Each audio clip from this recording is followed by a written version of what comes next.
Uncovered their heads. We're going to stand and face Jerusalem and open up.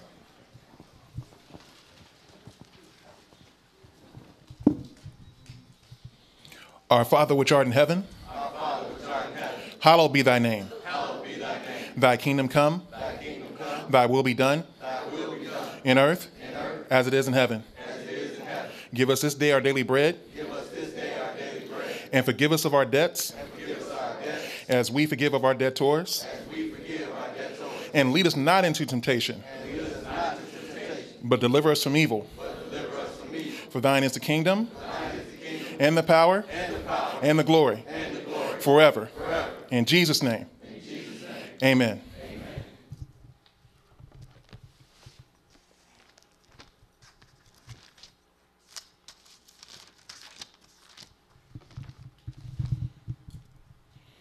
Today's scripture reading comes from James chapter 1, starting in verse 21.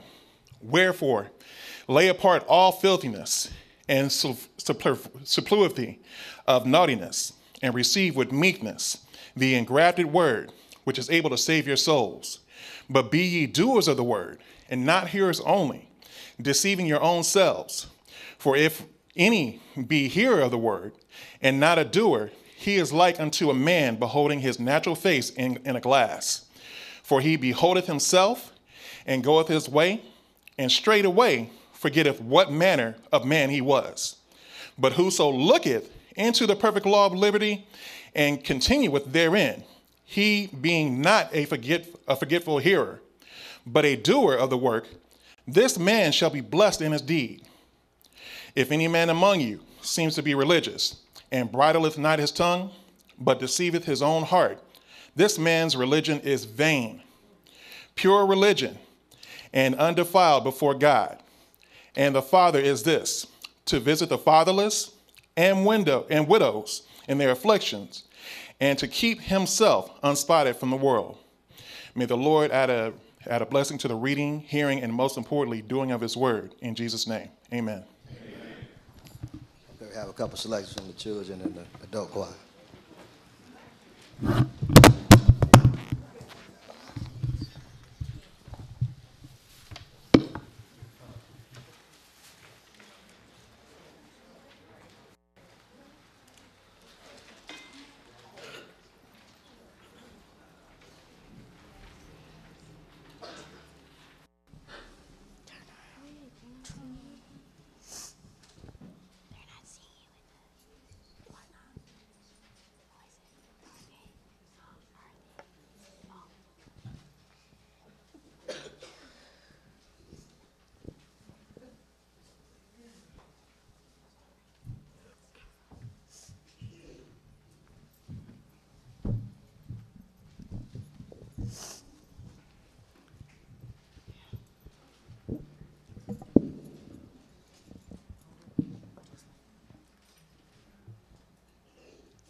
Happy Sabbath.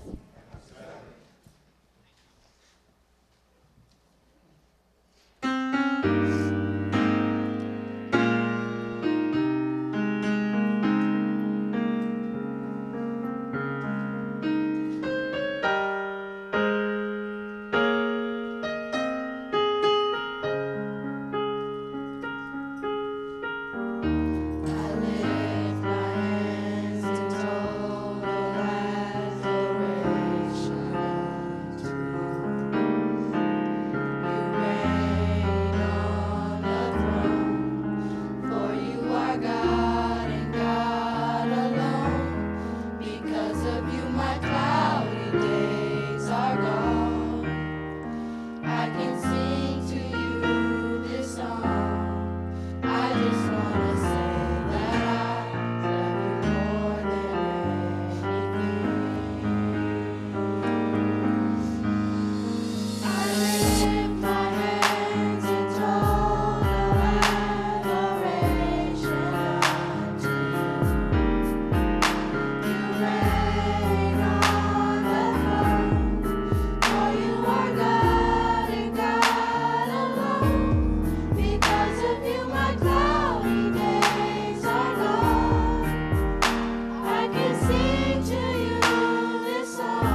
Happy Sabbath.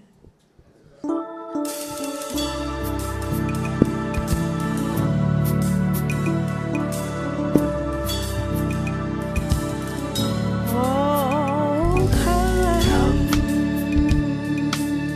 Oh, come. Come, let us adore Him. Kneel down before Him.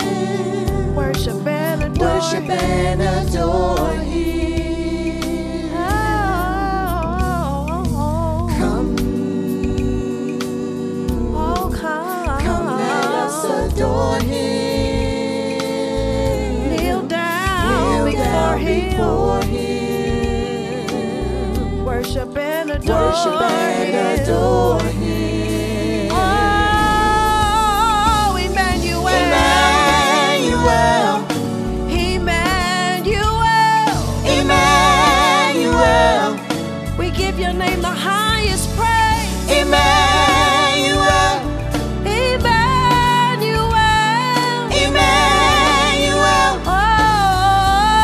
Oh, say Emmanuel. be pleased with us, Lord. Emmanuel. We give your name the highest praise. Emmanuel. Emmanuel. Emmanuel.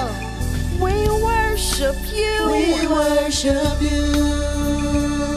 We worship you and only you. We worship you. You're the most high God. Oh, Come, oh, come. come, let us adore Him. We come to worship you, Kneel Lord. down before Him. You're worthy of all our praise. Worship and adore Him. Oh, we thank you for bringing us a mighty long way. Yeah, yeah, yeah. Come, let us adore Him. We bless your name, Lord. Kneel down before Him. We love you and we give our hearts to you, Lord. Worship and adore Him. Oh, say Emmanuel. Emmanuel, we call your name. Emmanuel. You're the God that rules forever and ever. Emmanuel. Emmanuel. Emmanuel. Oh, say Emmanuel. you're the King of Kings and the Lord of Lords. Emmanuel. We lift our hearts and our minds to you, Lord. Emmanuel. Emmanuel. Emmanuel. Yes, we adore you, Lord. Emmanuel. We bless your name, Lord. We lift your name high. Emmanuel. Emmanuel. Emmanuel. Come on, Jesus. Emmanuel. Emmanuel. We lift your name high. We adore you, Lord. Emmanuel. Emmanuel. Emmanuel. We worship you. We worship you. We worship you and only We you. worship you. We give ourselves to you, Lord. We worship you. Thank you for bringing us through a night and another worship day. you. Thank you for protecting us and guiding us along the way.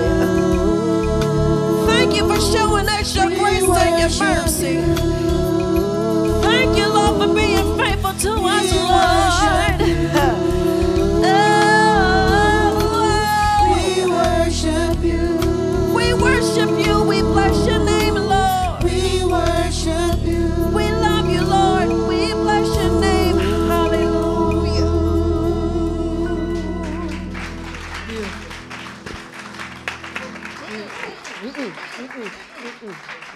We got to get healed. Good job. We got to get healed. Yes. Thank you, thank you, thank you, thank you. Amen.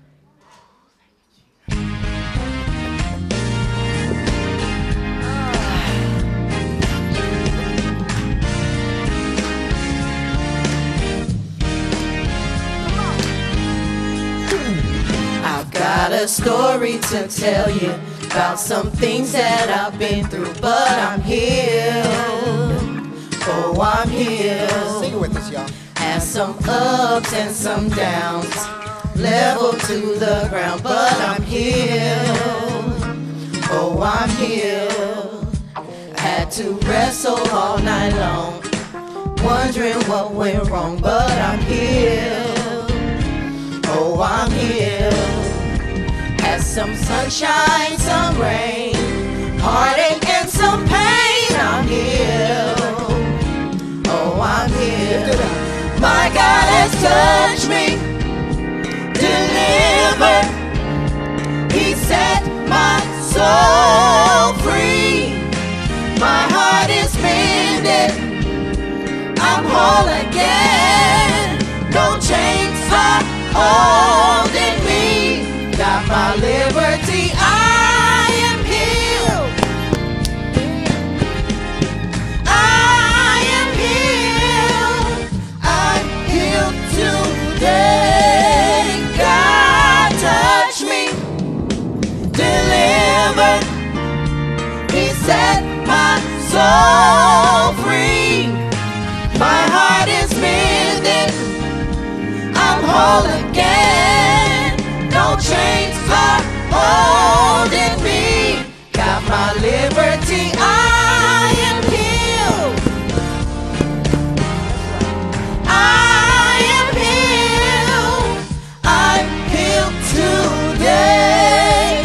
May have some scars. I am healed. Circumstances, I'm still healed. Disappointments, I am healed.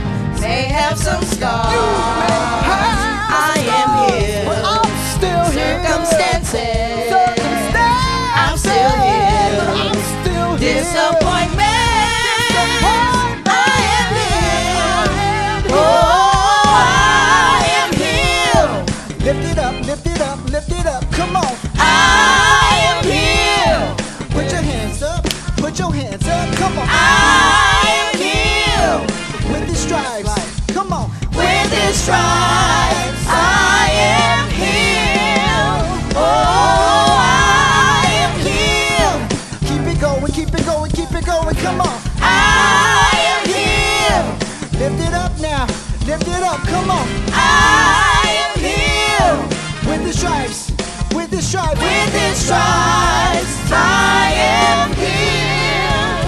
May have some scars. Come on, I am scars, but we're still here. Circumstances, Fight the I'm still circumstances. here. We're still here. Disappointments, I am healed. Still They here. have some scars. I am healed. We're still Circumstances, Circumstances. I'm still healed. We're still here. Disappointments, I am healed. Oh, I am healed. Praise God.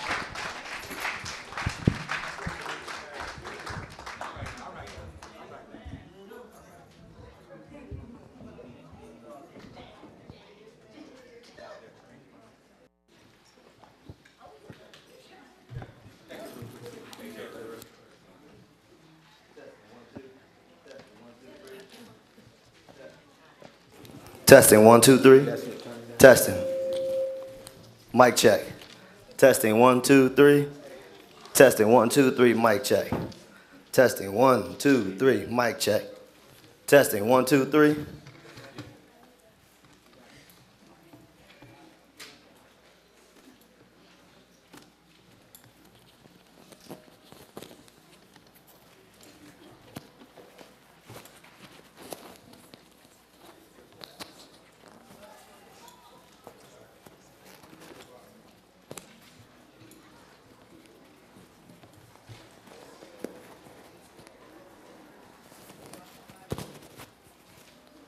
Testing, 1, 2.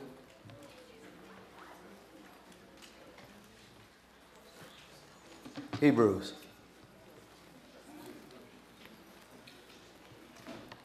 Praise to the Most High God. Baby, I'm Isaac and Jacob. And peace to everybody in the name of Jesus. Peace to everybody that's online. It's a blessing to stand before you on Lord's Sabbath day. The title of today's lesson, you should have a handout. It is The Way of the World. And it's more fitting even in these times because we know the world as a whole is going totally backwards and totally contrary to God.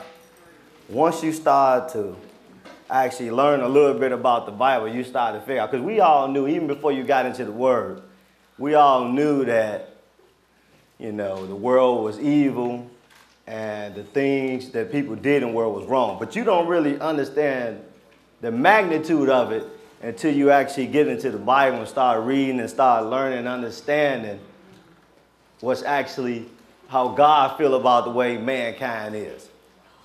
Then you start to really see that man has went totally backwards, totally contrary, to the point where, you know, they don't even want to hear anything that God said.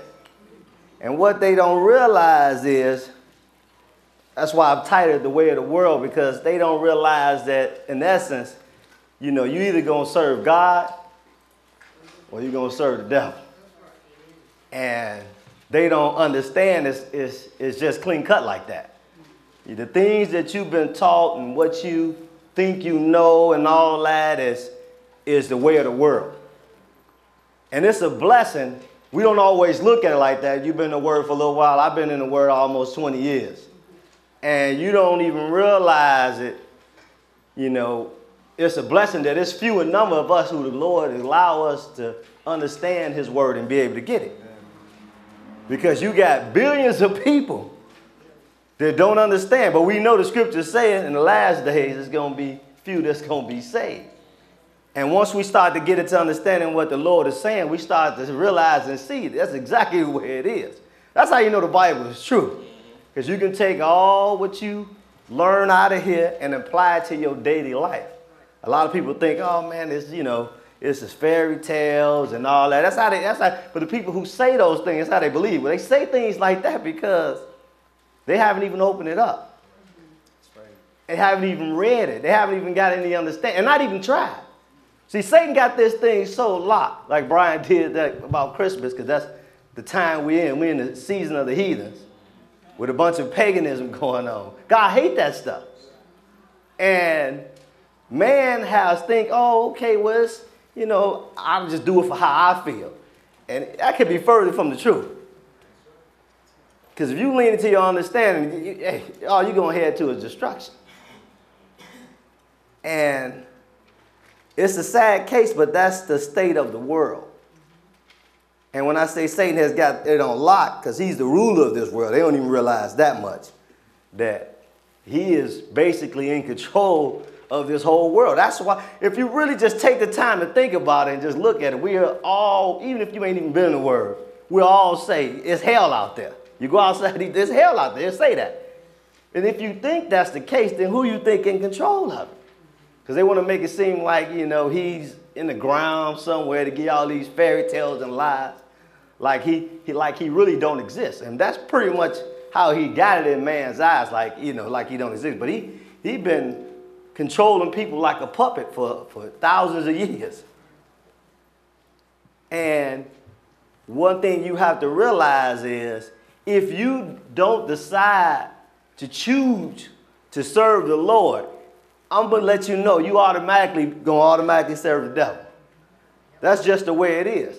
And people don't understand those facts, that that's just how it is. Because you're going to take on the world customs of what goes on from day to day automatically. That's why in a few days, they're going to be doing this thing called Christmas.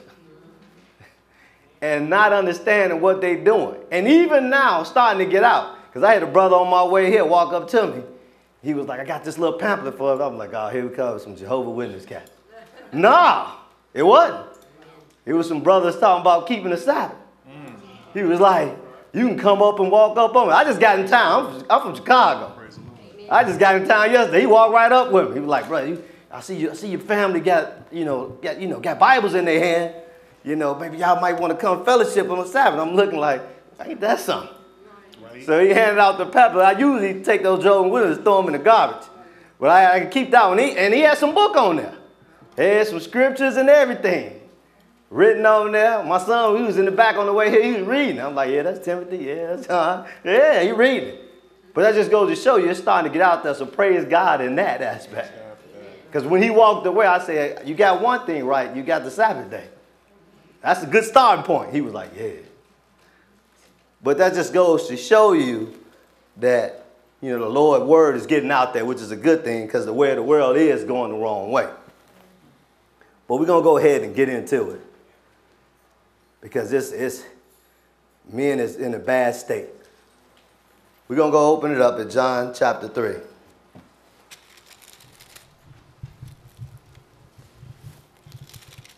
We're going to read 2 verses there. John chapter 3. And pick it up at verse 19. 3 and 19. Go ahead. And this is the condemnation that light is come into the world, and men love darkness rather than light, because their deeds were evil. See, this is saying something more than when you start reading. Well, that's another thing you learn when you start dealing with the book of the Lord. It's like you can read paragraphs to sentence, and it be stuff inside a sentence. I'll be like, man, this stuff just get deeper and deeper. So he said right here, he said, verse 19, he said, this is the combination that light is coming to the world, and men love darkness rather than light. And that's, you can see that right now. Because you try to talk to anybody on the street, this is the state of the world right now. They'd rather stay in the state that they are than to try to do what's right. Because we know the word is good. Anybody can tell you that. Anybody with their right mind to tell you that this is a good book and you should do it. But once you start reading it, you come to that realization. I did it a long time ago start, because I used to think that, you know, like everybody who get into the word, you think that, you know, we just was missing it. Like, man, everybody just need to hear. They just wasn't hearing this. Nah, they was hearing it. They just don't want it. Right. That comes right after that. That's that bitter with the sweet, because you're happy, and one moment, and then right after that, it's like, what? Y'all don't want this? But this is what it is. So that's why he said in verse 19 that this is the combination that light is coming to the world, and men love darkness rather than light. And then here it goes. This is significant within itself right here. It say, because their deeds were evil. See, this is why people don't want to come to the light. So when you're trying to talk to somebody, trying to show them the word of God, this is the stumbling block right here. And it's all up here because they don't want to stop. You start telling them about, you know, the feast days. You start telling them about what they can and can't eat. Oh, it's a problem. That becomes an issue. More enough, the people around you start to hear a little bit of that. They start to be like, want to run away from it more than come to it. Normally when it's a light, the Lord's showing you this. Normally it's a light. That's the first place you gonna go, man. It's light. Let me find my way out of here. Because he's letting you know you in darkness. This is the state of the world. It's in darkness. So I got this light. I'm here. I'm shining the light. Here's the light. Follow it. And man say, nah, I'm going to stay up in this dark place, man. I'm good. And we understand why they say they're good. Because their deeds is evil. That's why they can't come to light, because they don't want to start doing what's right. Not that you tell somebody they can't eat no pork and they be like, I only eat it sometimes. That's basically saying I don't want to stop eating it. That's what it is. I don't want to stop. Not, I don't know how to eat that much. No, you don't want to stop. Why? Because what you're doing is evil.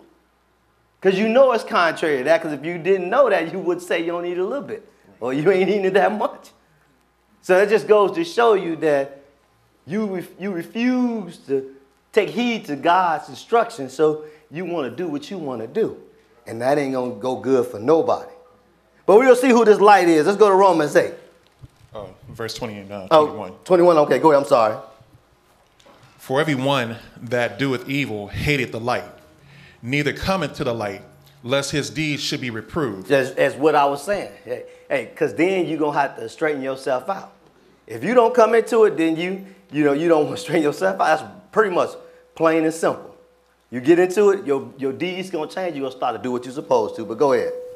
But he that doeth the truth cometh to light, that his deeds may be made manifest, that they were wrought in God.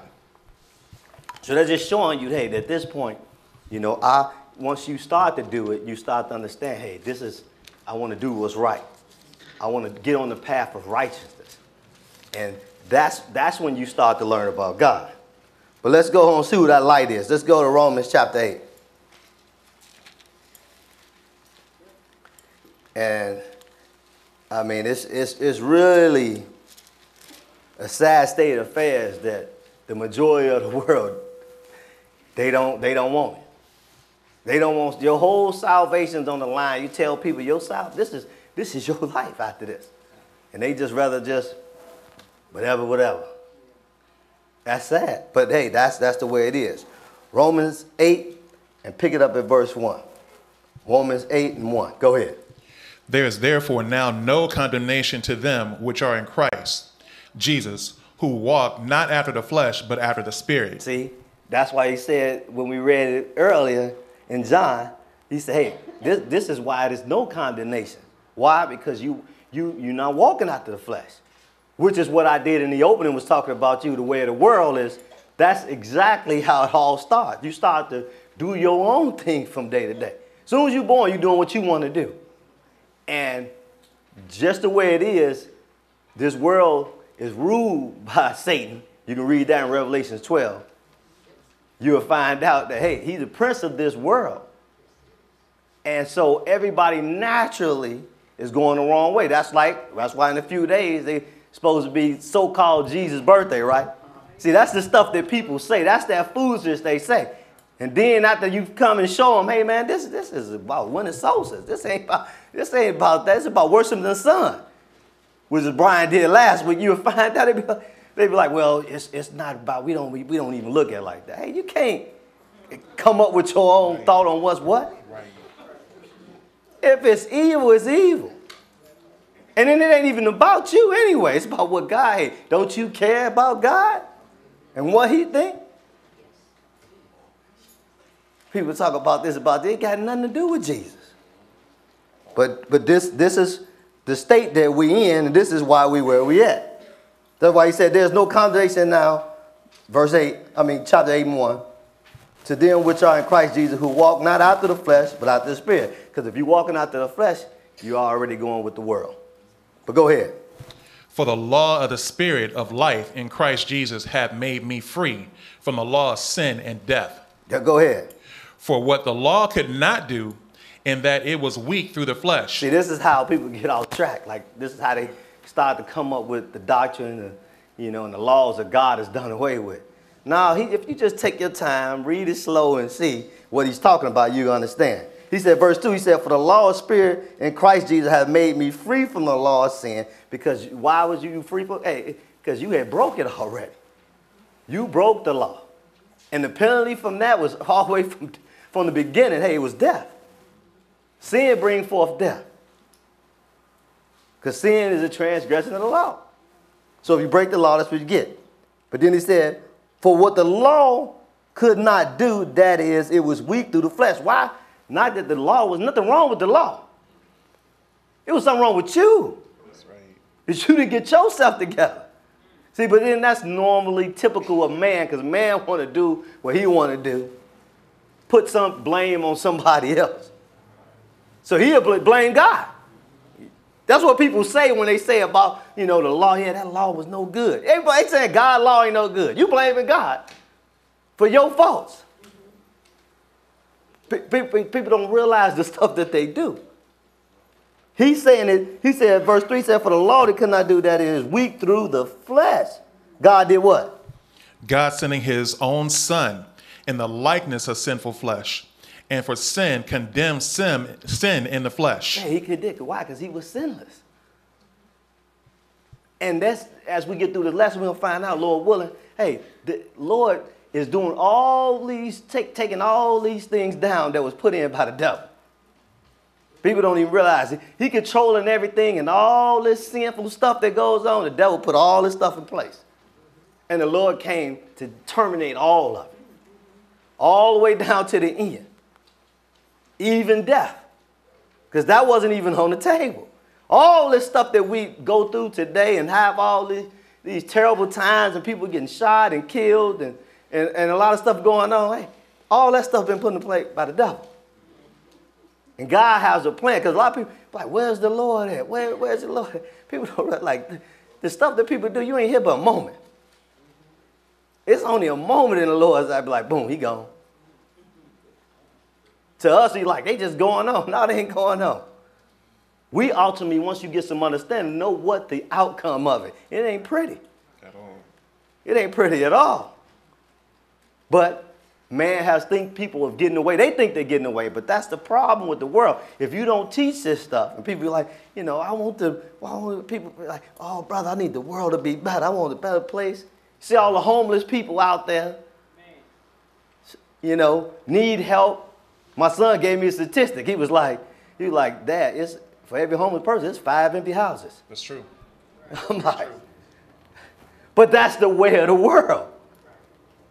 They like it like this. So that's why when people come to me and they ask me and they be saying, you know, so what you think about the world? Most of the time I just be like, you know, the world is a bad state.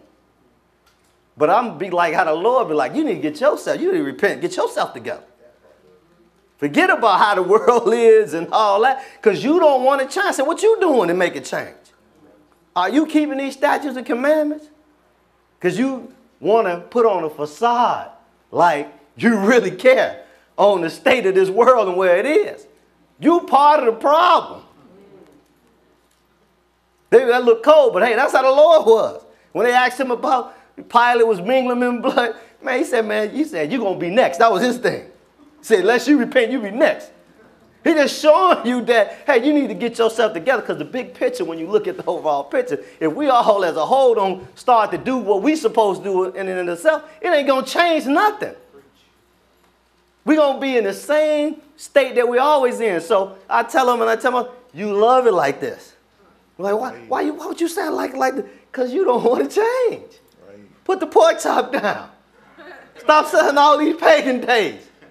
Let's try what the Lord have got set up. Let's just, for somehow chance, let's just try to keep these feast days of God and see what happens with the world. Let's get how many people together and let's do that. You looking for change, right? That's total change, because that's on the opposite, because Satan got it flipped upside down. Right. So that's a total change. We're not going to keep Christmas and Easter and all that. We'll keep Feast on Unleavened Bread and Passover. Let's do that. And let's see what happens. You done tried everything else, right? Right. Mainly us as a people. Marching, sitting, doing all this stuff. And what is our state? Same. Sometimes it's even worse. At least you were protected. When you was a slave, when you was in hard servitude, at least somebody had an advocate for you. Now, hey, they just shoot you in the street, just step over you now. He said, is it better? But you're like, man, I'm glad I ain't in when it was hard bondage. I don't know. If you starving now and people stepping right over you, I don't know how better it is. At least somebody spoke up for you. So it ain't pretty nowhere around it. You know, it ain't never meant to be that way, because you were supposed to do what you're supposed to do as priest of God. So you want to change your state, you know which way you got to go. But hey, since we're in the way of the world, that's the way it is. What verse you was at? Verse 4. Go ahead. That the righteousness of the law might be fulfilled in us, who walk not after the flesh, but after the Spirit. Hey, and that's go on exactly what I was just saying. Hey, you got to walk in the Spirit and not after the flesh. You got to control yourself and control your mind and change it. We think that we could. A lot of people out today, I'm here to tell you, you go ask the average person out there, the average so-called Christian, even this average person that's out there in the street, they think that they okay. And I think I'm a pretty good guy. They do. I think I'm fine. Why? Because you ain't killed nobody? That make you right? They don't understand. They don't understand it's more to it than that. But then again, they don't want it. Let's go further. Let's go to Romans 7.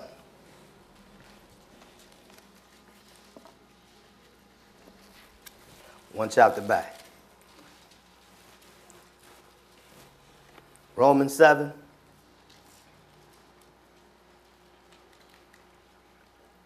And pick up at verse 7. 7 and 7. Go ahead. What shall we say then? Is the law sin? Because that's what man thinks, right? They think that, hey, the law messed us up. That's the mindset what we were saying. But that could be further from the truth. Go ahead. God forbid. Nay, I had not known sin, but by the law, for I had not known lust, except the law had said, thou shalt not covet. But sin, taking occasion by the commandment. Right, which is what we read in chapter 8. Go ahead.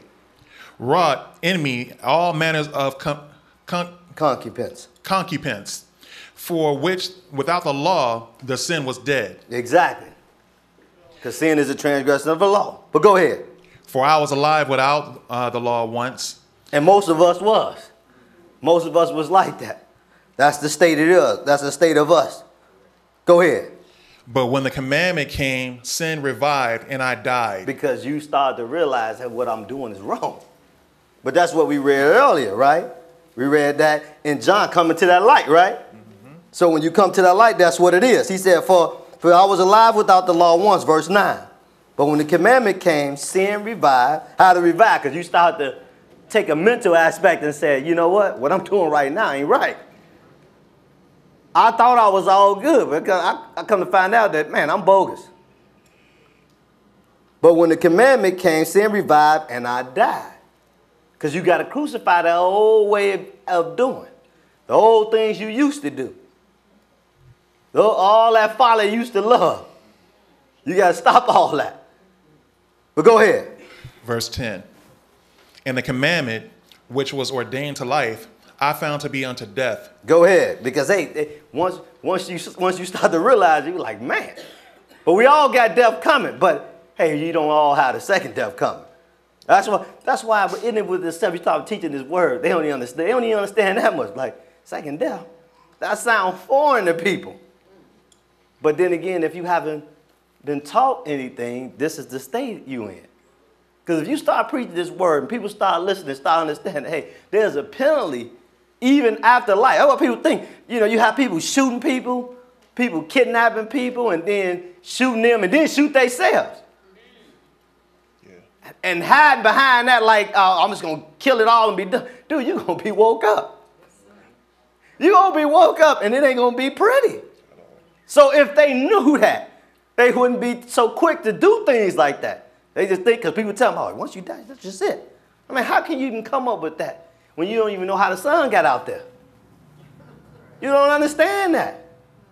That's why when you talk to people and atheists and all that, and people say they don't believe, I understand people say they don't believe because they don't understand. But they think, no, that ain't true. Then how that sun get out there? Moon, stars, how they get out there? I don't really know. Then you don't know nothing then. You don't know whether you should believe or not believe then, if that's the case. You really just should just sit back. Because if you can't explain that, then you can't say there ain't no God. You really don't know. So my advice for you is better sit back and learn something a little bit. Because you're making statements without any knowledge. No facts. But go ahead. He said in the commandments, verse 10, he said the commandment which is ordained unto life, he found unto death. Go ahead. Verse 11. For sin, taking occasion by the commandment, deceived me, and by it slew me. Yeah, because that's the mindset you start to get and understand. Like, hey, once I start to see that, man, you got to kill that old body. But go ahead. Verse 12. Wherefore the law is holy, and the commandment holy, and just and good. See, he's telling you that. That's why people say it ain't even about no works. Lady Act told me that. She was like, you can't be justified by the law, brother. You can't say that we got to keep that law. You can't be justified. You know what I'm talking about. I said, I know what you're talking about, but you know what you're talking about? Because you don't know what you're talking about. Because the law is holy, just, and good. Right. And we understand that what he's saying is that, hey, within the flesh, which we just read, is the reason why the law within it of itself. I said, the law in and of itself, what it is you trying to do the law, which is how the old school Hebrews did. They thought because of sacrificing and all that, they was going to be saved within itself. Now you got to come to that light, which is Jesus. So that's why he was talking to. See, when you read Paul, you got to understand these letters he's dealing with. And hey, like Peter said, 3rd chapter, hey, it'd be hard to understood. And those that rest, they rest to their own destruction. Because you don't understand what he's dealing with. We dealing with these Romans, letting them know that, hey, and some Hebrews obviously was showing them, hey, we got this. They still trying to do it the old way. But that old way ain't going to save you. So that's why he was saying that. But go ahead. What verse you at? Verse 13. Go ahead. Was then that which is good made death unto me? Right, because the law is holy, it's just, and it's good. But we know, hey, once you break it, hey, that was it. Man was to die. Until the Lord came, you got up under the blood of Jesus, giving you another opportunity to do the law that you messed up from the beginning, that you think you shouldn't have to do. That don't make any sense. You go out there and rob a bank, and then and the judge let you off. You think you could just go back? Well, I got grace on that. He got me out. But I can rob it again now. I ain't under that. Go ahead and try. Go ahead and run it again. You ain't gonna see the light of day. So when you just thinking little people with some common sense, the law is good. It was man. So that means you have to get on board and start to do it. You messed it up. He's giving you grace. Don't throw that away. Go ahead. What verse you at? So verse 13. Go ahead. But sin, that it might appear sin, working death in me by that which is good, that sin by the commandment might become exceedingly sinful. For we know that the law is spiritual, but I am carnal, sold under sin. Yep, because that's what I said earlier. Your naturally state of the world, and we're going to see throughout this lesson, Lord willing, hey, you automatically engulfed with the devil. So you're automatically carnal minded. You're automatically thinking the wrong way. If you don't think you think the wrong way, think how you was when you was before.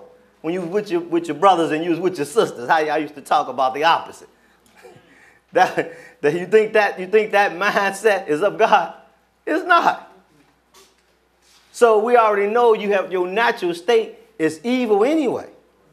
Trust me, you gotta strangle yourself even today after you got the word to do what's right and not think crazy.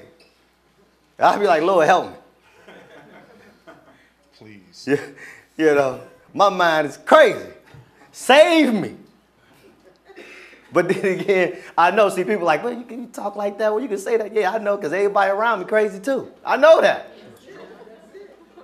You know, I always say all the time, I say, if we all had bubbles above our head, we would probably be scared to death of each other.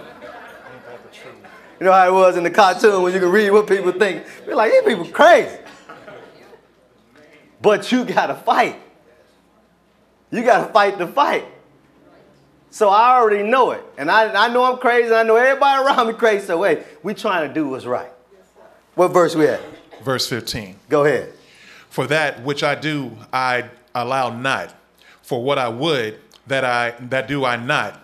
But what I hate, that I do. This sound like, you're like, man, what the Paul, he twisted my head. That dude, that, what? Even reading that is like, what?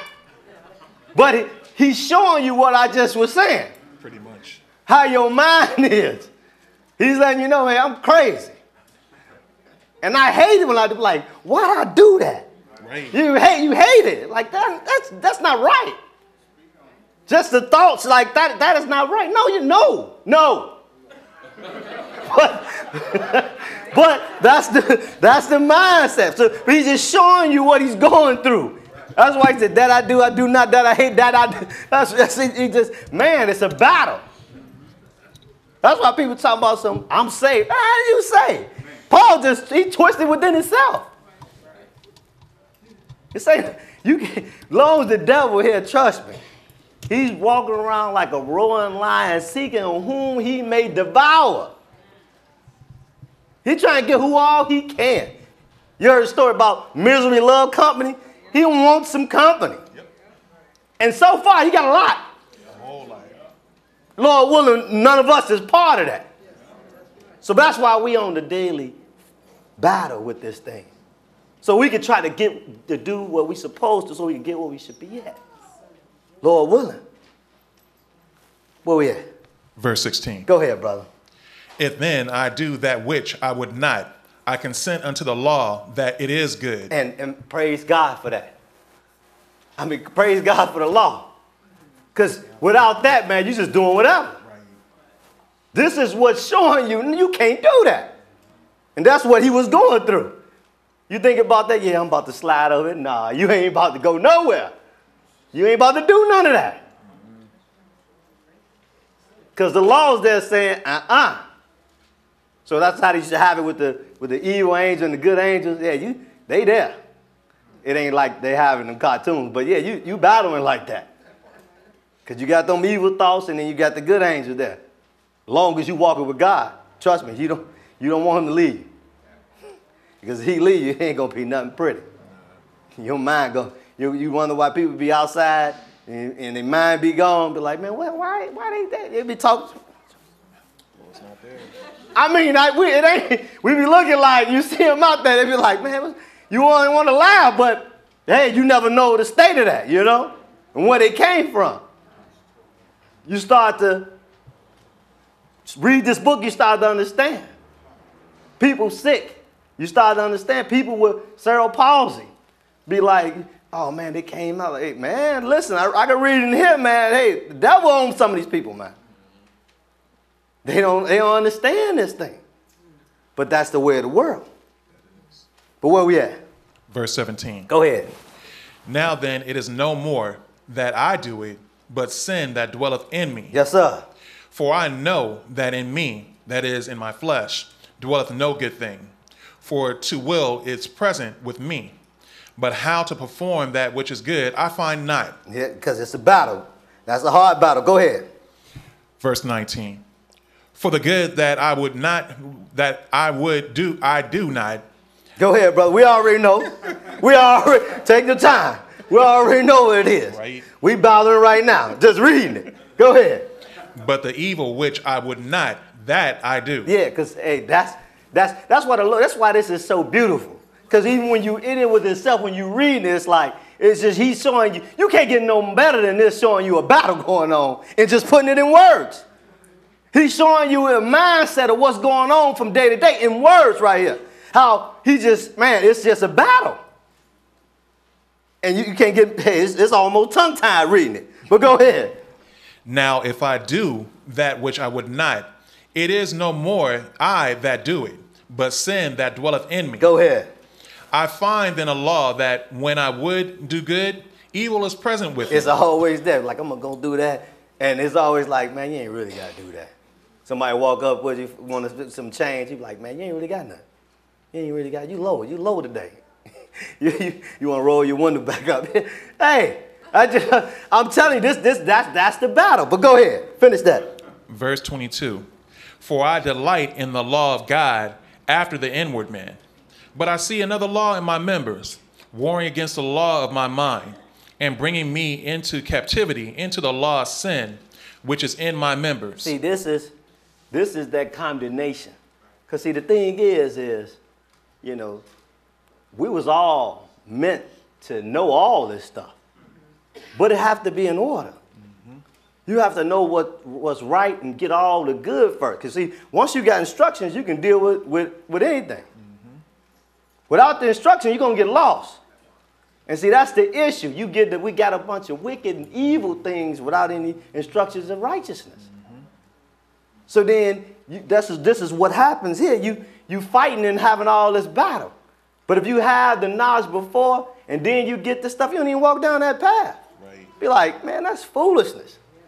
I don't want no parts of that. But when you don't know, then you go down the wrong way. Sometimes that back alley sneak up on you again.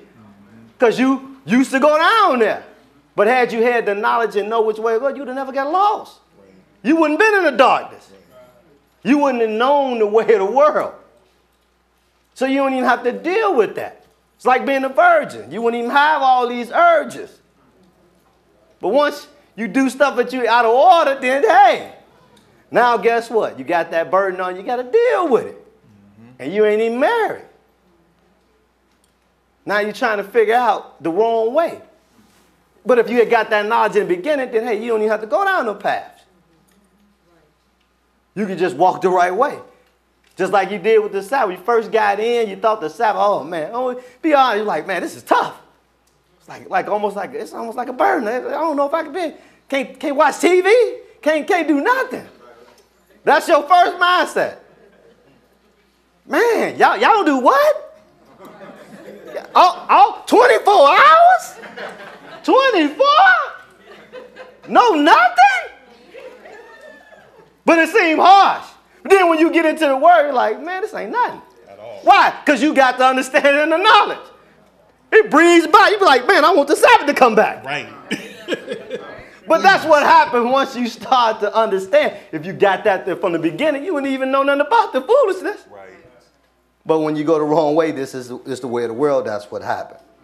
What verse you at? Verse 24. Go ahead. O wretched man that I am, who shall deliver me from the body of this death? I thank God through Jesus Christ our Lord. So then with the mind, I myself serve the law of God, but with the flesh, the law of sin. See, because you got what you're supposed to do up here. And the body got urges and do stuff, but hey, you have to combat that with the law. Combat that with the spirit. Deal with it that way. So that way you'll battle. And it's going to be an ongoing battle till you die. Because we put garbage in ourselves. Filled ourselves up with a bunch of pollution. Now we're trying to clean all that stuff out. You're trying to purge yourself. And in actuality, hey, it's going to be tough when you put a lot of the wrong stuff in you. Now you got to get that out of there. You know, because see, hey, that's people don't understand. It's spiritual wickedness in high places. It's spirits being behind the scene. And they out there asking for petitions to get at you. And when you entertain some of them, hey, they there. Mm-hmm. Just like when you read in the beginning, when Cain didn't want to do right, he said, if you don't want to listen, then sin lies at the door. He let him know, hey, he going to be a rule. He going to be a controller. He going to be ruling over you. Well, how's he ruling over? Because you listen to him instead of listening to God. He's showing you a perfect example. He's right there talking about giving you instructions on what you're supposed to do. But see, that's what happens when you get pollution. And they listen to the devil in the beginning with Adam and Eve, they fathers. Hey, everything's twisted. And when it's twisted without having all the knowledge, he going to win. Because you don't have the sword to deal with it. And once you start opening those doors, hey, that's like they say, hey, he was a murderer. And they would say, hey, somebody going to murder him. See, you start opening up them doors and getting those angels in there. So you start talking to people who done did some stuff. You ain't in that mindset. But I'm just talking about some spiritual stuff. You start people who've been out in the street killing people and all that, they be looking over their shoulder. Because blood touches blood. And once you start entertaining some of these evil angels, hey, Lord, hey, you free game. So now you decide you want to walk that way and deal with that. Lord, he going to always be on your side. That's why some stuff people don't do. Some people don't have a problem with you know, because these angels be doing stuff. So like, adultery angel might be bothering you because you opened the door and did that. It might not bother somebody else. Somebody might have been a thief. That might not bother somebody else because they ain't opened that door. But go ahead and open them doors up and see what happens. Then you start to realize behind the scenes spiritual stuff, you start how people have legions of devils on them. Be like, how you get all them devils? Hey, you start to tampering with that. You want some of that? Because the Lord is good. Lord's so good, he'll give you evil. Because it won't be said that you, Lord, if you ain't let them have all that good stuff, why you didn't let me get some of this? That ain't going to be said. You can hide what you want. Lord, hey, you want to go evil and wicked? Hey, I got that. I make you the best at, hey, say no right at the top. That's what you want? You don't want to bring life? You don't want to be loose? You don't want to bring life bringer? You want to be a life killer? All right, you'd be the best killer there. He's doing a wonderful job. The Lord said, like he said, I will destroy you wonderfully. He's doing that right now. So, hey, if that's the state you want, hey, that's just speaking on spiritual things behind the scenes, what's going on. Don't do some of those things, you don't open them doors. You don't have to deal with some of that stuff. You finished that? Yeah. Okay, let's go further. Let's go to James 1.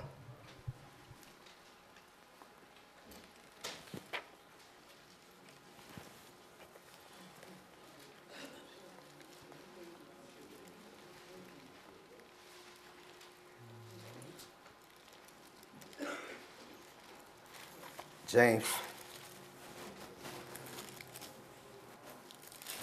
chapter 1. And we're going to pick it up and read one verse there. James 1, and we read that verse 25. Go ahead. But whoso looketh into the perfect law of liberty. So he's telling you, hey, this law is perfect. So then nobody tell you about the law ain't no good. He's telling you it's perfect. He said, behold, so who live in the perfect law of liberty and what? And continueth therein. So much for being saved. He said this law, not only do you have to talk to people say, yeah, you ain't got to do the law because you can't do the law. He's telling you that, he said it's perfect for one. And he also told you got to continue in it. He said, verse 25, he said, but whosoever looketh to the perfect law of liberty and continue therein, he what? He being not a forgetful hearer. Hey, you can't forget it. But that's what the Sabbath is about. Bringing this stuff unto memory. This is how you start to do what the Lord say. Hey, if we did this in Jeremiah 17, we'd still be in the land. All you got to do is keep the Sabbath. Because it's going to bring stuff to your members. Because you know when you get home, you ain't open up this book. You ain't reading like you're supposed to. Like, yeah, nah. But thank the Lord. Lord know that. That's why he said every week. So that you can get some understanding and hold on. But what? But a doer of the work, this man shall be blessed in his deeds. See, that's how you get blessed in your deeds. By doing it. You got to be a doer of the works. I remember I was talking to a lady who was actually giving my son some piano lessons. She was talking about, you ain't got to do anything about no works that took over Revelations. She was like, what's the work? She was like, I said, what about the work? You'll be blessed through your works. What about the work? She was stuck. Came back the next day and just made up some stuff. Yeah, works is, whatever. I help somebody feed. You can't read. Where you get that from? But it just made up stuff. She was stuck before. Now she just come and made up stuff. But that's the state of the world. That's the mindset of man. Instead of just doing what's written and doing this thing, you want to do your own thing. When you do your own thing, you're going to be like Cain. People think, like I said before, they okay because they didn't kill nobody. But like, is that your measuring stick? Because you ain't murdered nobody, so you good? Time to get a new stick. I mean, man. But that's the mindset of the world. Like, I ain't robbed nobody, I ain't murdered nobody, so I think I'm a pretty good person. Like, yeah. Man. But hey, that's what it is. He said, but whosoever looketh to the perfect law of liberty and continue therein, but being not a forgetful hearer, but a doer of his work, that this man should be blessed in his deeds. Because if you're doing the law, you're going to be blessed. And we're going to read through the scriptures, Lord. We're going to read through this and show you. Hey, if you're doing this, hey, you're a child of God. And you're blessed from doing it. Let's go further. Let's go Proverbs chapter 3.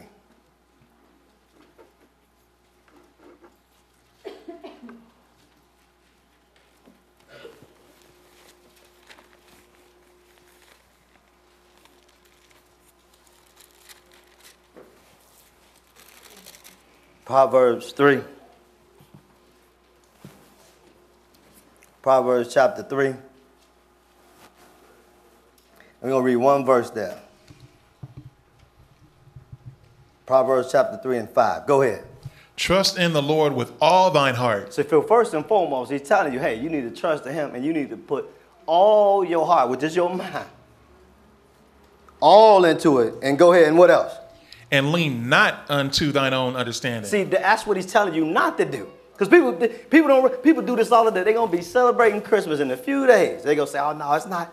I know what you read. I know what it's about. I see all that evil stuff, brother. I understand. I don't look at it like that. I don't look at it like that. See, we look at it as joy and happy. Lights are bright and all that. We look at it for the good part of it. We take the good part out of that. Don't lean to your own understanding. That's the whole problem. You trying to make what you think is right, and it ain't. You can't do that. That's what people go wrong. They're always thinking, well, I'm going to try to change. You lean into your own understanding, and we already know the results of what you do when you lean to your own understanding. We understand that. But if we don't, let's go further. Let's go back to Romans and see. Romans chapter 1.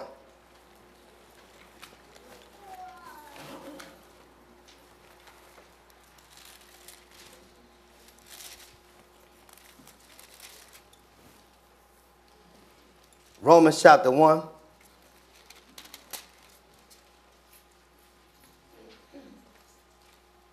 And pick it up at verse 22. Because this is what happened. And I wonder too, because you got a lot of people in the world. You got a lot of people, and you got a lot of smart people in this world. And that's something, that's how the Lord gives words to the babes. You know, he be like, you got some real smart people, and they can't understand this. You be like, man, I thought you'd be able to get this. It blows your mind like, man. But we already know why they don't get it. But it's just something that you have some knowledge. But this is what happened. Go ahead. Pick it up at what is it, verse 22? Yeah. Go ahead. Professing themselves to be wise, they became fools. See, that's the thing. They think, oh, I know some of this stuff. Yeah. You thinking you know something, you become a fool. Go ahead. And changed the glory of the uncorruptible God into an image made like to corruptible man, and to birds and four-footed beasts and creeping things. See, that's what happened when Jesus said, we don't look at it that way. We don't look at it. We ain't looking at it like that. This is showing you why. This is what happened because you too wise. You think, oh, I can flip that. I can flip that because I don't look at that thing. I'm gonna tell you, brother, this is what's in my heart. I'm telling you. But we already know what the Lord said about your heart, right? Right. Yeah, wickedness, exactly. Desperately wicked. Desperately wicked. Because the Lord gonna say, we know what's in your heart. Lord say, don't do it. How come everything he tell you to do, you don't do? It's a reason for that. Not for you to try to think you so smart within itself to come up with an alternate way to serve some foolishness. You want to serve a lie and have somebody else and tell your kids a lie and tell them to lie, and you teach your kids not to lie and you lying to them. Exactly. And you know it's foolishness. But you want to hold on to it. But we already know why. I didn't cover it already. But let's go further. Where we at? Verse 24. Go ahead. Wherefore God also gave them up to uncleanness through the lust of their own hearts, to dishonor their own bodies between themselves. See, this is what happens when you start not to listen to God. And we know right now, this is wholesale now. We ain't gonna even read all the rest of this. You can read the rest of it on your own. But you understand the state of what this is and how you start to go. See, once you decide that you don't want to deal with God, hey, you open them doors for a whole lot of foolishness. Stuff that you think you would never do, you end up doing. Mainly once you start to get some knowledge. You decide to get some knowledge right now, I'm going to tell you right now, anybody who got enough knowledge of this, start to go out the back door, you're going to be doing some crazy stuff. Probably some of this. You can read on. But like, you're trying to scare me? Yeah, I'm kind of sort of is. You don't want to go outside there. Because see, after that, hey, Jesus only died for you once. Because you didn't taste the good gift. You didn't get up under that blood. That's it. You don't have a second chance.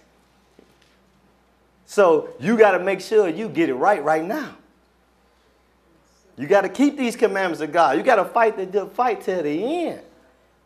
You can't ride with the ways of the world. I know it's fun out there. I know you have a good time. You ain't gonna have no good time with that fire and loot. You don't want none of that. You seen what happened with the World Trade Center, right? Just with some earthly fire. They said, I'd rather jump from 100 and some floors than to deal with a flame. They had two choices. You know, like Lord gave David the choices. Like, man, I'm in dead straits. It was like fire or 100 stores. We see now, we know that what they chose, right? So you don't want none of this flame. But hey, that's the state that we in, and it's unfortunate. So he said, verse 24, he said, wherefore God gave them up to uncleanness through the lust of their own heart, so dishonor their own bodies between themselves. And that's unfortunate. Go ahead, finish that. Verse 25. Who changed the truth of God into a lie. That's what you're doing when you decide that you feel like, I don't look at it like that. You change it to a lie. Go ahead. And worship and serve the creature more than the creator, who is blessed forever. Amen. See, and that's the thing. You think you're so smart to the point where you feel like you can do it the way you want to do it. It don't work that way. And you're going to pay a price for that, unfortunately. And it's going to be a sad state in the last days that. But we think that's we sometimes think that's so far away from mainly people when you get into the Word. You start to get some understanding of God. Start to learn a little bit. And we think that that's far-fetched from us, And trust me or not, let's go in Joshua and read some. Joshua 24. Right out the Deuteronomy. Last chapter of Joshua. We're going to notice something here. Now these are the children of Israel. Came out of the wilderness. Walking with the Lord, right?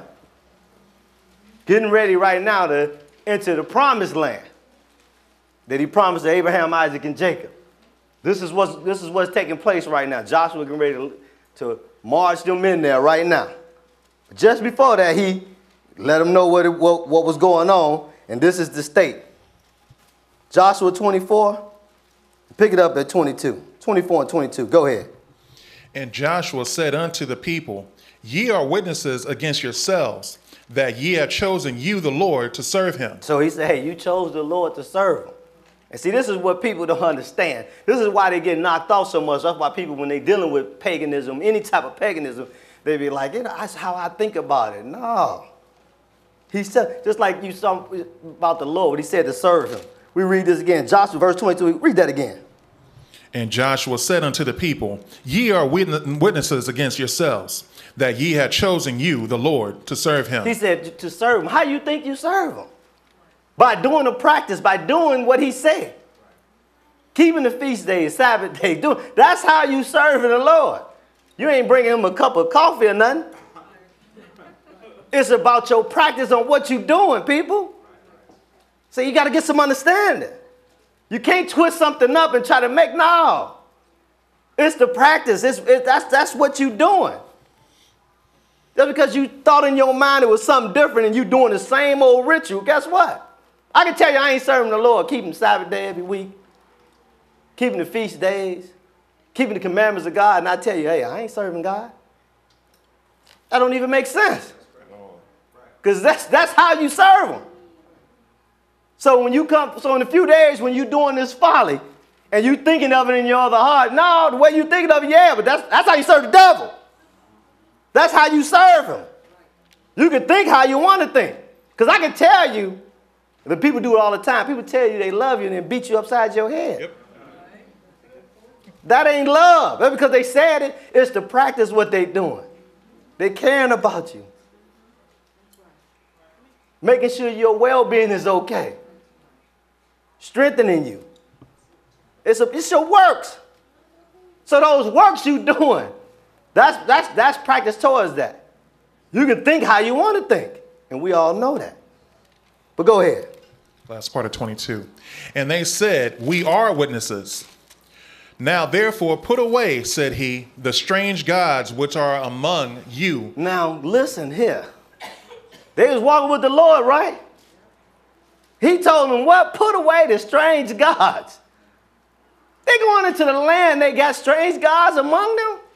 See, that's why when you start to read this book, you understand, man, even today, we all ain't always right. And you wonder what happened with people. They in the Word. These people in the Word. They walking with the Lord. They still got paganism around them. He told them, put them gods away. You would think after all the stuff that went on when you read all the way back from Exodus all the way to Deuteronomy to Joshua, dude, y'all still walking around with idols? Ground open up, killing people, all this the Lord doing. You still walking around with idols? But then we understand what Paul said, because he said when he do good, what? Evil is present with me, right? See, we understand that. So it's still there. So we understand, hey, it's a battle. But he told him to put it away. But we already know the outcome of that, right? Go ahead and finish that. And incline your heart unto the Lord God of Israel. Verse 24. And the people said unto Joshua, the Lord our God will we serve, and his heart and his voice will we obey. So that's what they said. We the children, so we already know what happened. We wouldn't even be over here in the north. So we understand the state of that, which is unfortunate, but hey, that's life. And we got to deal with it. Read 25. I didn't mean to knock you out. That's all good. Take your time, bro. Some people might need to stay here as long as possible so they can help themselves. Hey, I understand.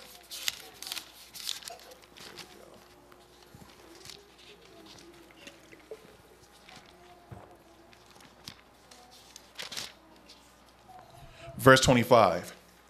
So Joshua made a covenant with the people that day and set them a statute and an ordinance in Shechem.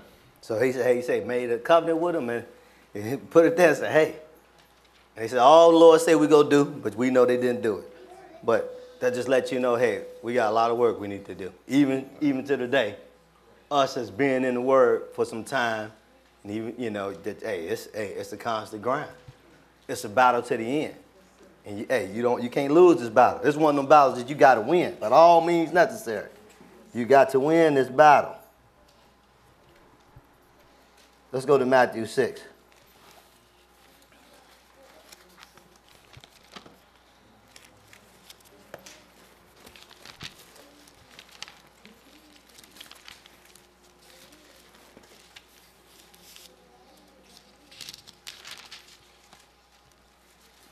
Matthew chapter 6. We're going to pick it up at 24. 6 and 24. Go ahead. No man can serve two masters, for either he will hate the one and love the other, or else he will hold to the one and despise the other. You cannot serve God and mammon. So he's letting you know that. See, that's why I was saying in the beginning, like, you automatically going the wrong way. And it ain't no middle ground. Lord tell you, hey, if you're in the middle ground, if you lukewarm, he's going to spew you out. Lukewarm means you works in the devil. I'll just tell you what it is. Because and why I say, like, brother, how you can make a statement like that? Just because I'm working with the devil? That's because we just read it here. Yeah. He said no man can serve two masters. It don't work. Because one I'm going to tell you do one thing and the other going to tell you something else. I remember we was working on Israel God Church. One of the guys said, man, you told me to do something else. You got me in trouble because you told me to do something else. He told me to do that, man, and you took me off of that job and got me in trouble because it just don't work like that. It's hard to go back and forth because, hey, you're going to have to listen to one or the other. He said no man can serve two masters, for either he will hate the one and love the other, or else he'll what? He'll hold the one and do what else? And despise the other. He said, ye cannot serve God and mammon. You can't do both of them. People tried it. People started to get the word, started to get this stuff, say, yeah, but I love people at my old church. Yeah, I love them people, man. They good-hearted people. And they try to go back and forth. It'd only be a few times like, man, I can't take it over there no more. Because you start to get some knowledge and you start to understand. They just sitting over that line. It's crazy. It's like, before you got into this thing, understand, you used to turn on Sunday worship. You be like, oh, man, it's some holy people. Turn them on now. You be like, what the heck? He ain't saying nothing. I can't even take this food. How did I ever deal with this crap? I thought they was holy. I'm like, these people are fools. They up there, they're jumping around. You be looking at them like, these people sick. He ain't even said nothing. Amen, brother, boy. Amen, brother. He preaching. No, he said, well, ha, ha, ha. Like, oh, that's preaching, huh? he really threw down. But that's just, But that just show you how far we are away from God. And you know it's the truth because you start getting into the Word. You've been in the Word for 1 week. It ain't been a week, just a week, maybe 2 weeks. You've been in the Word for 2 weeks. You talk to somebody on the street, they so far down the road, they be like, "Are you a minister? You got to be a minister." Like, I just got in this thing a few days ago. I only kept a few Sabbaths. But that just shows you how far down people's mindset about God is. They're so far out of touch with the Lord. It's sad. And I noticed that because when I was trying to find the Word, me and my wife, we went over to the church outside of where Elijah Church was at. First we went there, and I went to question and answer. And I'm in there, and the question they asked was like, well, this is the question, I'm serious. It was like, so where did Eve come from? I was like, it came from the rib. Yes, brother, yes, from Adam's rib. That was a big question. Everybody started clapping. I was like, you got to be kidding. And even then, I ain't had no book, but I saw Elijah on TV. I looked over at my wife. I said, this ain't it. We need to get up out of here. But that's a whole nother story. But that just goes to show you that how the Word of God is, they so far away, it's a shame. Elementary stuff. But where we at? You finished that? Verse 19. Go ahead. Lay not up for yourselves treasures upon earth, where moth and rust doth corrupt, and where thieves break through and steal. So he's telling you, hey, and this is the thing, because this is how, dealing with the state of the world, this is how the devil get a hold to us. Because the cares of this world is how he get you. What's going on here? Because that's what he got to offer you, the stuff in here. So this is what you combating in your mind, what you battling with, is the things that, he brings forth in this world. So that's why he say, lay not up for yourselves, verse 19, treasures upon earth, where moth and rust do corrupt, where thieves break and steal. He said, hey, this should be your end all be all. This shouldn't be what your main focus is. This is what he's showing you right here. This is your daily, your walk. He's letting you know, hey, shouldn't be your main. Your daily walk should be about God. That's why when you read the Lord tell you things like, don't worry about what you should put on and where you, because people are like, man, you don't worry about my clothes. Don't worry about what should I eat. We all know we need to eat, right? I'm like, yeah, I need to eat. Man, what the Lord saying? Don't worry about eating clothes. I can't go out naked. I'm going to go to jail. Well, I'm going to starve to death. No, that's not what he's letting you know. The stuff that you do from day to day, just like eating, you should be eating his word. That's what he's trying to show you. From day to day, you need to be focused on him. So that's why he said, don't lay up to treasures in heaven. That's why he's telling you that. He said, lay it up in heaven because, hey, this should be your daily thought process. So that's why he's talking about what you put on and what you go from day to day.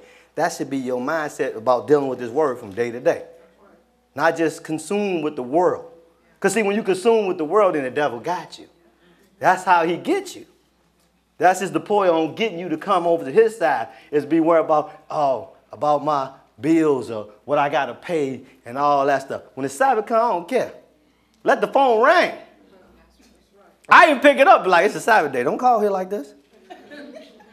People be dodging bill collectors. On Sabbath day, boy, I'll be bold, like, nah. You got to get in line, player. But don't you call today. I don't play that.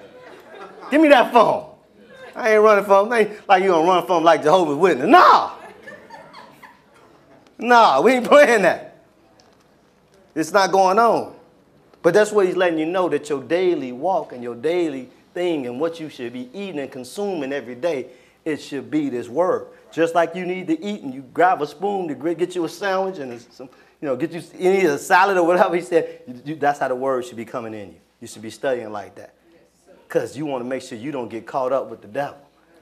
Because he consume you with bills and whatever. Any way he can get you, by any means necessary, he go get you. He don't care what it is, how he gets you, as long as he gets you. He gets you distracted on whatever. I got one up. They don't care how he gets you. We're going to read some of that. It doesn't matter how he gets you. Kids can be acting crazy in there. Like, yeah, I can't get you. I'm about to jump in these kids, act a fool.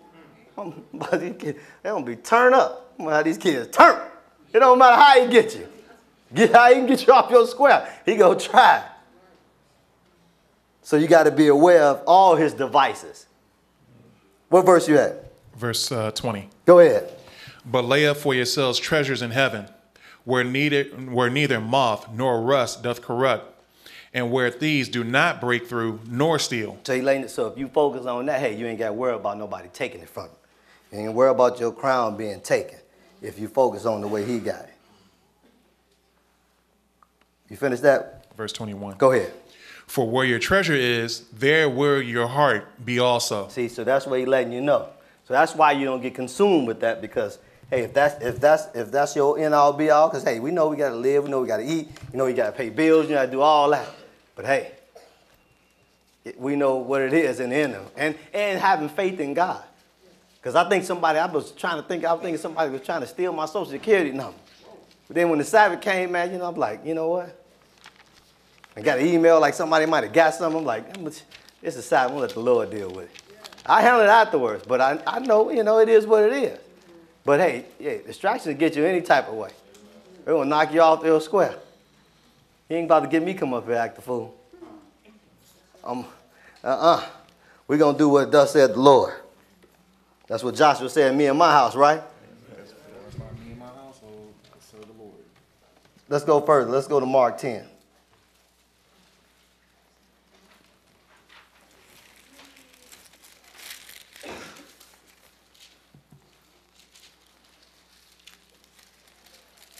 Mark chapter 10.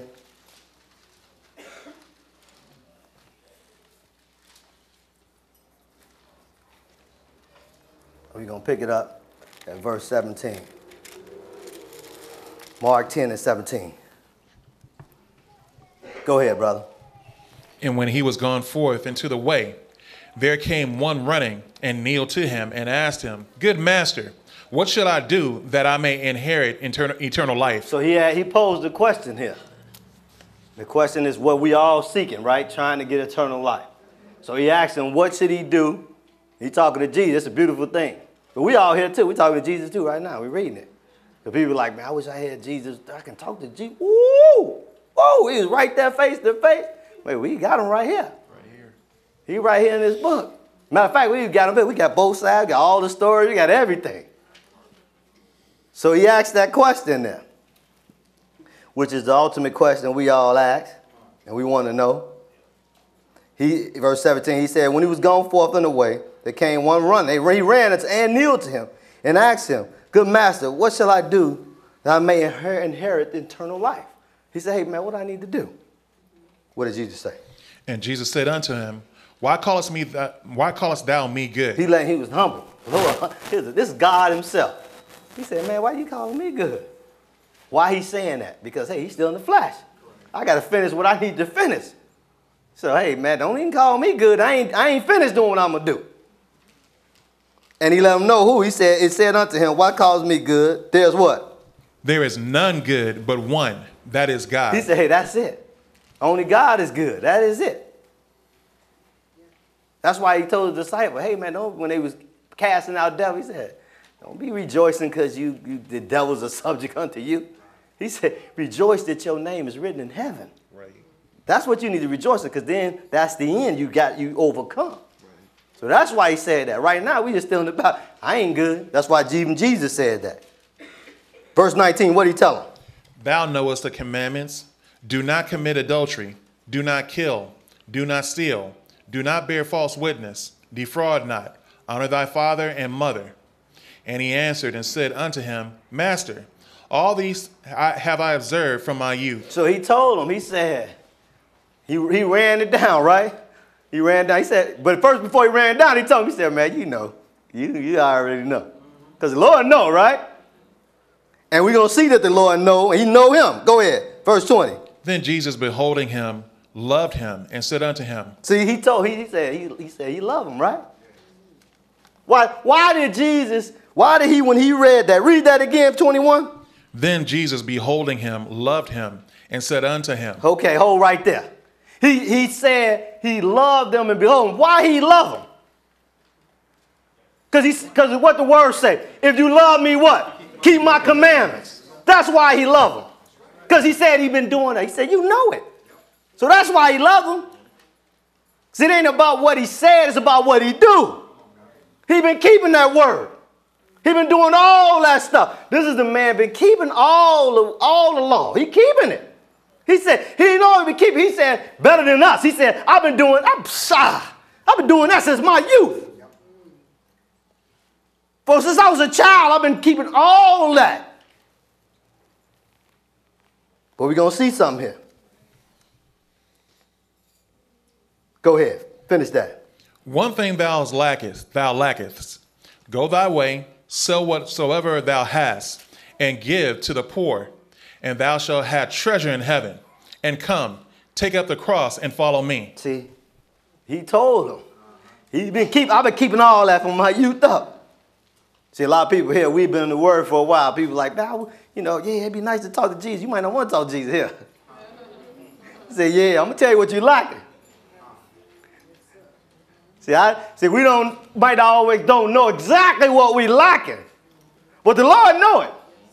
He tell you what you lacking. You might have your head down low too. Because he keeping these commandments from his youth up. And he said, hey, if you want to be, you read another scripture, he said, if thou be perfect, sell what you got, give it to the poor. And come at them. But go ahead, what happened? Finish that. Verse 22. And he was sad at that saying, and went away grieved, for he had great possessions. See? But see, we already know. He told us that's where your treasure's at, right? It's where your heart gonna be, right? Now, we see Lord loved this guy, keeping the commandments, all that. But he got a little chink in his armor right here. He said, hey, if you want to be perfect, which is in another scripture. But he said, hey, just sell all that, give it to the poor, and come walk with me. People be like, oh, man. See, this is what you would call dedication. Completely. But see, when you cloudy and you caring about the world and what's out there, it'd be hard to come here. This is full dedication. Take everything you got in your bank account. Take it all out. All your possessions and all that, cars, clothes, all them good pair of jeans that fit perfectly. Give all that away and come follow me. You be like, you pause. Give it all. Can't save a little bit to eat? Nope, nothing. But then this is what happened. Go ahead, finish that. Verse 23. And Jesus looked round about and saith unto his disciples, how hardly shall they that have riches enter into the kingdom of God? Now look at this. This man was keeping all the commands and statutes and everything. Saying, I'm doing that from my youth up. And the Lord told him that, man, he walked away. And Jesus talking probably why he walking away. See how you can't even get in. Yo, that's devastating right here. It's straight devastation right here. And even his disciples was like, man, wait, whoa. This is tough here. Jesus said, verse 23 said, Jesus looked around about him, saying to the disciples, after he told them that, because the scripture tells another place that he turned around with sorrow with his head down, like, man, that's rough. He said, how hardly shall they enter into the kingdom of God? He said, hardly shall they that have riches enter into the kingdom of God. He said, how hardly can they get in there? Go ahead, finish that. Verse 24. And the disciples were astonished at his words. But Jesus answereth again and saith unto them, children, how hard is it for them that trust in riches to enter the kingdom of God? Because you got to trust in the Lord. And you know it's tough when you got a brother that's in the word, strong. He was strong. He wasn't like it was some peon here. He was strong. He's strong. And he got a stumbling block. But then we notice the cares of the world, treasures laid up here. I mean, everybody wants some vanity, you know. Everybody, I know brother told me, man, yeah, I just want to can I get a little piece of this vanity in this world before I go? But hey, you got to make sure it's lined up the right way. So he told them, He said, how hardly, 23, the end part, how hardly shall they that have riches enter into the kingdom of God. What his disciples said, 24. Oh, I read it. Read it again. All right. And the disciples were astonished at his words. But Jesus answereth again and saith unto him, Because they was looking like, man, this is tough. Go ahead. Children, how hard is it for them that trust in riches to enter into the kingdom of God? Mm-hmm. It is easier for a camel to go through the eye of a needle than for a rich man to enter into the kingdom of God. Because see, he's showing you, hey, that's where their mind is at. That's why it's so tough. But go ahead. Verse 26. And they were astonished out of measure, saying among themselves, who then can be saved? Because when you start to really think about it, like this brother was keeping it like that. He was only like that. He was like, man, we doomed. If you made this brother who was keeping it from his youth, he was coming up there like, shot. Lord would say, you know what it is. He said, yeah, not only I've been keeping, I've been doing it since my youth up. All that. Who can say that? All that. And then the Lord had him turned away with his head down. That's why the disciples like, man, man, I don't even know how we gonna make it. Yeah. But go ahead. And Jesus, looking upon them, saith, with men it is impossible. Yeah, exactly. With men, forget about it. That's why you need the Lord. Because within ourselves, we ain't gonna make it. So with us, yeah, it's impossible. It ain't gonna happen. But go ahead. But not with God. Right, because he said that, hey, with God, he said, for with God, all things are possible. So when you're dealing with the Lord, hey, the Lord gonna give. That's why when you're running like and you feel like you're down and you ain't gonna make it and you're feeling low and you're feeling like, man, I don't know if I can make it, Lord. Hey, with God, it's possible. So you're gonna have that mindset because you in it of yourself, you ain't enough. But the Lord can step into the gap and fill in those spots where we weak at to make it better for us. So let's go further. 2 Corinthians chapter 4.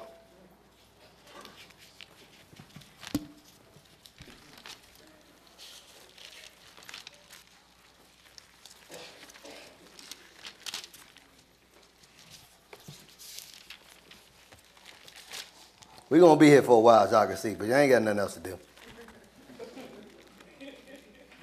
I ain't here much anyway, so. 2 Corinthians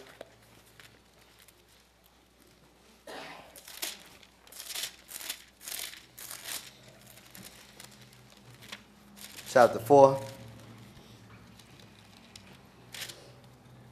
and pick it up at verse 3. 2 Corinthians 4 and 3. Go ahead. But if our gospel be hid, it is hid to them that are lost. See, so if it's hid, if they can't get it and understand this word, hey, they lost. But we know why they lost, right? Because we read earlier, because they didn't come into the light, right? So if you stand in the darkness, it's going to be hid from you if you don't want it. But go ahead.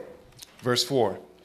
In whom the God of this world hath blinded the minds of them which believe not, lest the light of the glorious gospel of Christ, who is the image of God, should shine unto them. See, that's what he was showing you.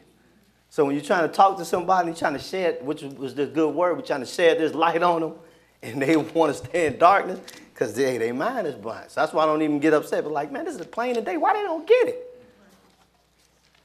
Hey, because their deeds ain't right. Your mind ain't right. Your spirit ain't right. And that's sometimes when you first get in, it be a hard pill to swallow. You be wondering like, man, my brothers and sisters and family members, they don't want this stuff. They like evil. You be hard to say like that, yeah. They like it like that. Like, man, they don't want to get right. No, I'm good. Because they don't want to come into the light, which is a shame, but that's the way of the world. And it's unfortunate, but it is what it is. Let's go further.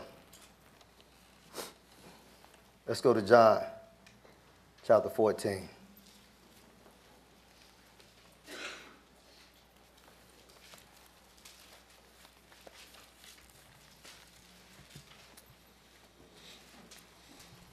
John chapter 14.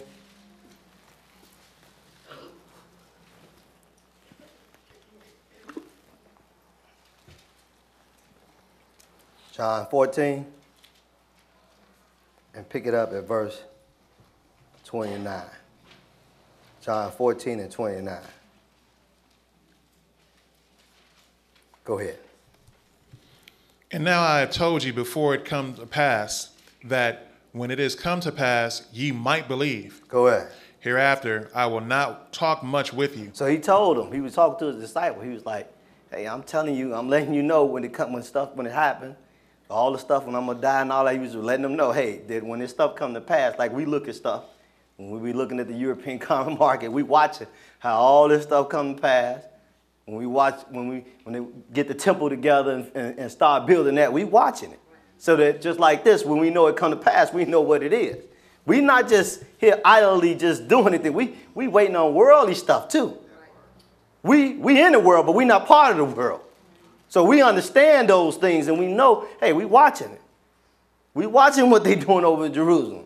We got a good eye on that because we know Matthew 24, the Lord said, hey, when you see that, you know what time it is. So we watching. So this is what's going on here with his disciple. He's letting them know, hey, when you see these things come to pass, so you're not just believing anything. Because people just had you believing stuff, saying this, saying that. No, you believe in stuff because you can see some facts. Some stuff that actually happens out there. It ain't just about because I said so. No, it's because you can go out there and look and say, yeah, let me read this, yeah, let me go out here. Oh, yeah, it lines up. So he told him here, read that again. And now I have told you before it comes to pass, that when it is come to pass, ye might believe. Go ahead. Hereafter I will not talk much with you. Why he say that? Go ahead. For the prince of this world cometh, and had nothing in me. See, Jesus, when he was here, he had Satan bound up. And when you say, why you had bound up? Yeah, he was casting out devils. He was dealing with Satan. Remember he told him to, probably didn't know, you might not know, but he told you, hey, when they was, leases was on one brother, he got all them leases off of them. They was like, where we gonna go? That's how I know something else. Talking about behind the scenes stuff, spiritually speaking behind the scenes. They asked, where can they go? They ran into pigs, but hey, sometimes they run into people. Mm-hmm. You be wondering why people with lunatics and all that, hey, they got a lot of legions on them. They gonna go somewhere. When somebody died, they got to find somebody else to do. They didn't torture somebody done got sick, got a disease, they died. They asking the Lord, who's my next victim? I'm going to get on his mind and mess up. That's some spiritual stuff behind the scenes. But he let them know that, hey, Satan is on the prowl. And, hey, when I'm gone, he going to get back to business as usual. Because he was tying them up, healing people, casting out devils, doing all those things. So you have to understand that he is in this world. And we have to be aware of that. Let's go further. But we know how the Lord gets you, because we've been reading through this thing. We see what happened with the rich man and all that. We understand that the devil is here. Hey, and we understand that, hey, you read Revelation 12, you'll see he deceived the whole world. So practically the whole world is following him. And we're going to see how, because he got it from the beginning. So how do you get it from the beginning? Hey, with Adam and Eve. See, that's how you know when you're looking behind the scenes with spiritual stuff. I don't want to go over your head too much. We understand and start to see things behind the scenes when, hey, like when you read the scripture, say, whoever you serve your members, you serve as you are. They decide to go that way. So you start listening to the devil, so then that door was open, and hey, now they walking with him. But he ain't just jumping on you. You got to invite him in. It's almost like one of them vampire movies, you know? but I ain't going to talk crazy, because trust me, I done talked to some crazy people. One guy tried to tell me a whole bunch of stuff one time. Let's say a quick story real quick. He was talking about, you know, how babies hold their head up, and, you know, he was just trying to spit some knowledge. Me and one of the brothers work with me. He go to IOG. So he's talking about this stuff. This dude, man, I already knew where he was coming from. When he started talking about baby come out, their head can hold their head up, it was a Muslim brother. And he tried to, when I figured out who he was trying to be real slick. It was like, no, brother, no, let me finish talking, I was like, yeah, I know where you're coming from. Then he started quoting movies. Let me show you how crazy this stuff is. That's why I said I don't even want to get into that. I'm speaking the truth, but I'm just trying to tell you. He started quoting, you know that episode, in Terminator? See, the brother is the one got the strength. See, he had to go with him for the hand and build it because he's that guy. He had to go there and he was the one, dude. I'm looking at this, but I'm like, this dude done lost his mind. But you understand, when you start, I'm like, and it's something too, because when you got the word of God, dude, I can put all the pieces back together. If he would listen to me, I could but he can't hear me. Because he trying to tell me something. I'm like, but I can put your puzzle together because this is everywhere. These pieces don't even go together. He went from that to Seinfeld. I'm saying, everything was caught off a movie. I'm like, this man and my other brother looking at each other like, this is the knowledge he giving us? You see in the movie, see black people strong. See white people ain't even, they not really, they was like in a laboratory. I said, you know what? I said, see, they not really derivative off that. And I'm like, this dude, let me stop talking about that. I might mess somebody up. This dude was crazy. That's the point blank. Lost his mind.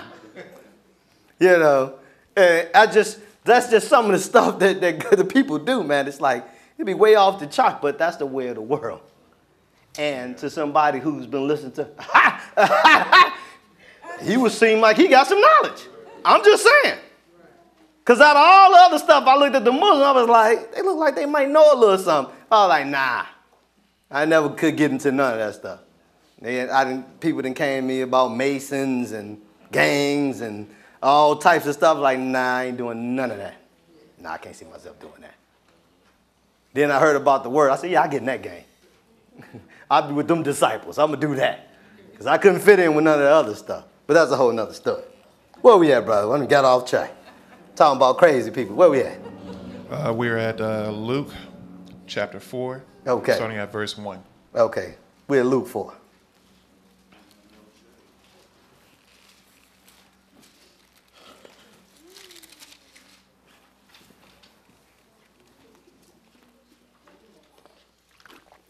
Luke 4, and pick it up 1. So this is the Lord. And we're going to see what was given to him and how things get into the state that where you are part of the world. Luke 4 and 1. Go ahead. And Jesus, being full of the Holy Ghost, returned from Jordan and was led by the Spirit into the wilderness, being 40 days tempted of the devil. And in those days he did eat nothing. And when they were ended, he afterward hungered. So he was hungry. So the Lord is showing you something. Showing how you deal with things from day to day and how you get by. So he's giving you an example right here. So he was fasting for 40 days. I hate when I see people, and I hate to use the word hate because it's strong. But people, every time they talk about doing something, it's always about 40 days or something. It's always 40. Even Mike made this song for 40 days. I'm like, it can't be 40 days. But anyway, but it was 40 days. He was in the wilderness. Now, being 40 days, he was tempted of the devil. And in those days, he didn't eat nothing. And when he was what?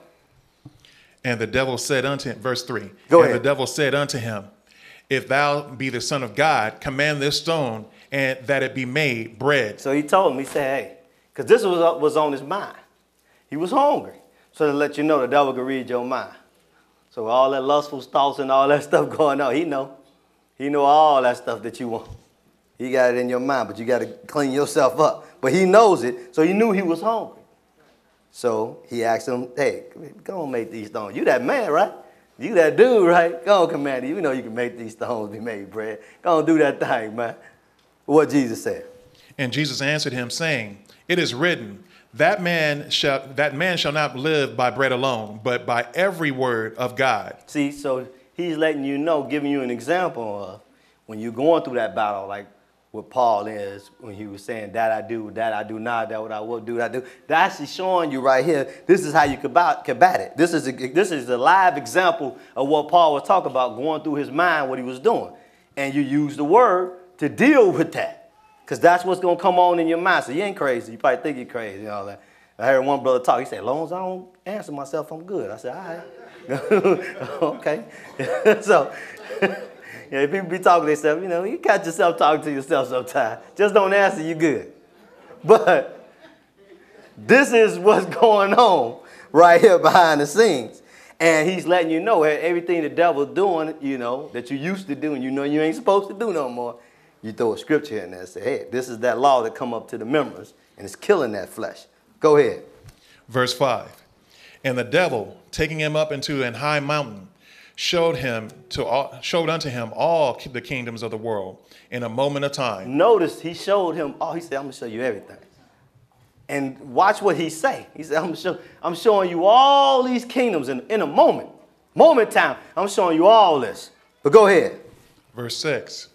And the devil said unto him, all this power will I give thee. He told him all the power. Look, he talking to the Lord, right? He's telling the Lord, I got all this power. So you know it's true. He talking to the Lord, all this power, I can give it to you. If you do what? And the glory of them, for that is delivered unto me. He said, it was delivered to me. But we knew this what happened when I was quoting earlier about Adam and Eve. We can't read it all because we'll be here forever. But that's what happened in the beginning. You start to listen to the wrong one. Hey, there it is. You open that door. Once you open them doors and let them angels in, this is what happened. They open that door, and hey, that's the road they decide to go down. Now you got to battle your way back. That's what happens with anything. If you get the wrong information, you're going to go down the wrong road. People say, hey, Dad, brother, try to be slick. I got GPS. I'm good. Yeah, GPS sometimes got you going the wrong way, too. Exactly. You get lost, so you need to know where you're going. And this is what happened here. But go ahead. And to whomsoever I will give it. So he said, hey, whoever I want to, I got all this power. He got all the power to make you rich. He got to make you all that. I got it all.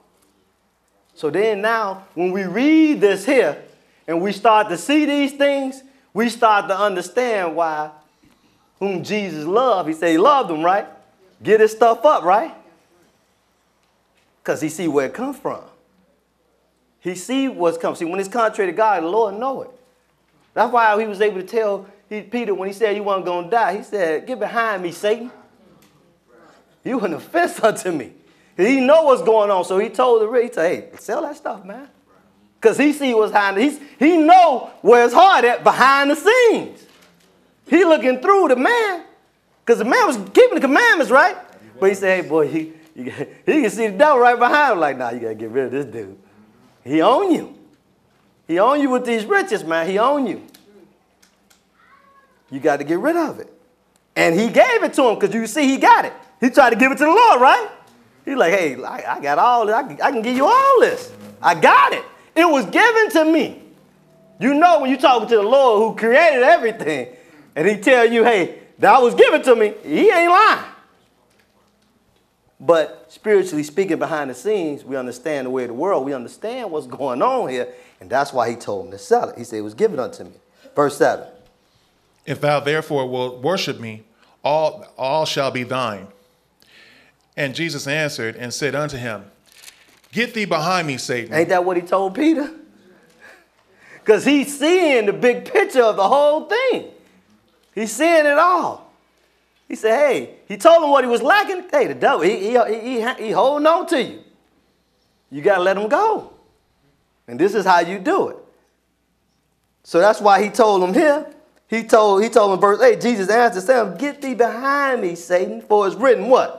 For it is written, thou shalt worship the Lord thy God, and him only shalt thou serve. So he told him, hey, that's what it is. It's written.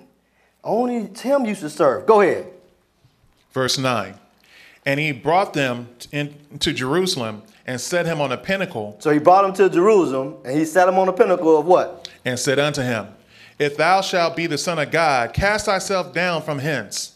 For it is written, he shall give his angels charge over thee, to keep thee. So he letting you know, and this is another thing, you see what's going on.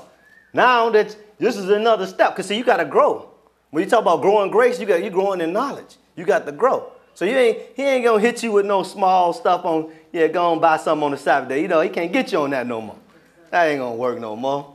So now I got to get you good. Hey, so now he brought books, so he brought some book. So, because he know, hey, you brought some book. I know some book too. So when you start to grow, this is what's happening. You start to increase your faith. Hey, you start to get challenged a little more. Now you got to do a little more. And this is showing you an example of that.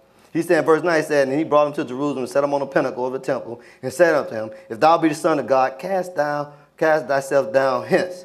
He told him, hey, just throw yourself down. For what? And in No, read verse 10. Oh, sorry. For it is written, he shall give his angels charge over thee to keep thee. So he told him, hey, if just cast yourself down, he's going to give you charge over you to keep you.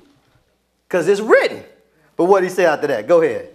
And in their hands shall they bear thee up, lest at any time thou dash thy foot against a stone. See, that's Psalms 91.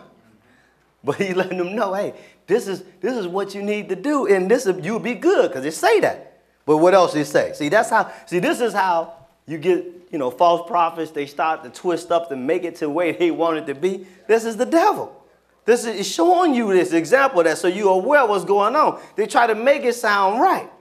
That's what they do. They flip it. Try to make it sound like it's right, but it's all the way wrong as two left shoes.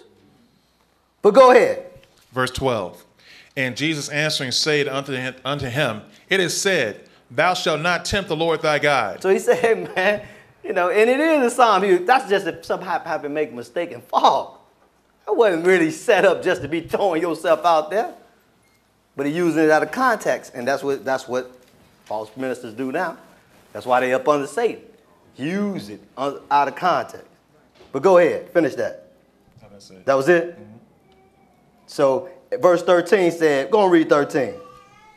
And when the devil had ended all the temptation, he departed from him for a season. So he said, hey, once he ended, let you know he left for a season. But that means he gonna come back. So it's a battle always. And as you grow, he already know, oh, you on the next level, like a video game. Oh, you didn't reach that level? Oh, okay. You want up? Yep. All right, come on, one up with you. Let's do this thing. But then keep in mind, that's good because you're growing in knowledge. You're growing in understanding, and anything that don't grow is dead. So you want to keep going on, you want to keep growing and keep battling and keep getting knowledge. Because, hey, you got to have the right mindset because you ain't going to become God and you have foolishness. That's not going to happen. So you're growing in that, and it's a battle. And you have to pass the test. You on an interview right now to become God. And the devil is there. He out there. He's standing on the side too, in the interview with you. Like, yeah, let's see if we can make this happen or not. So this is the ongoing battle. Let's go further. Let's go back to Romans. Romans 8.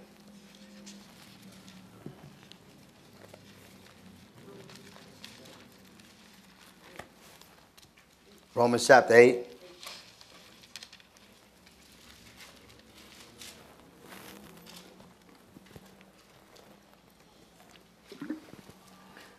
Excuse me.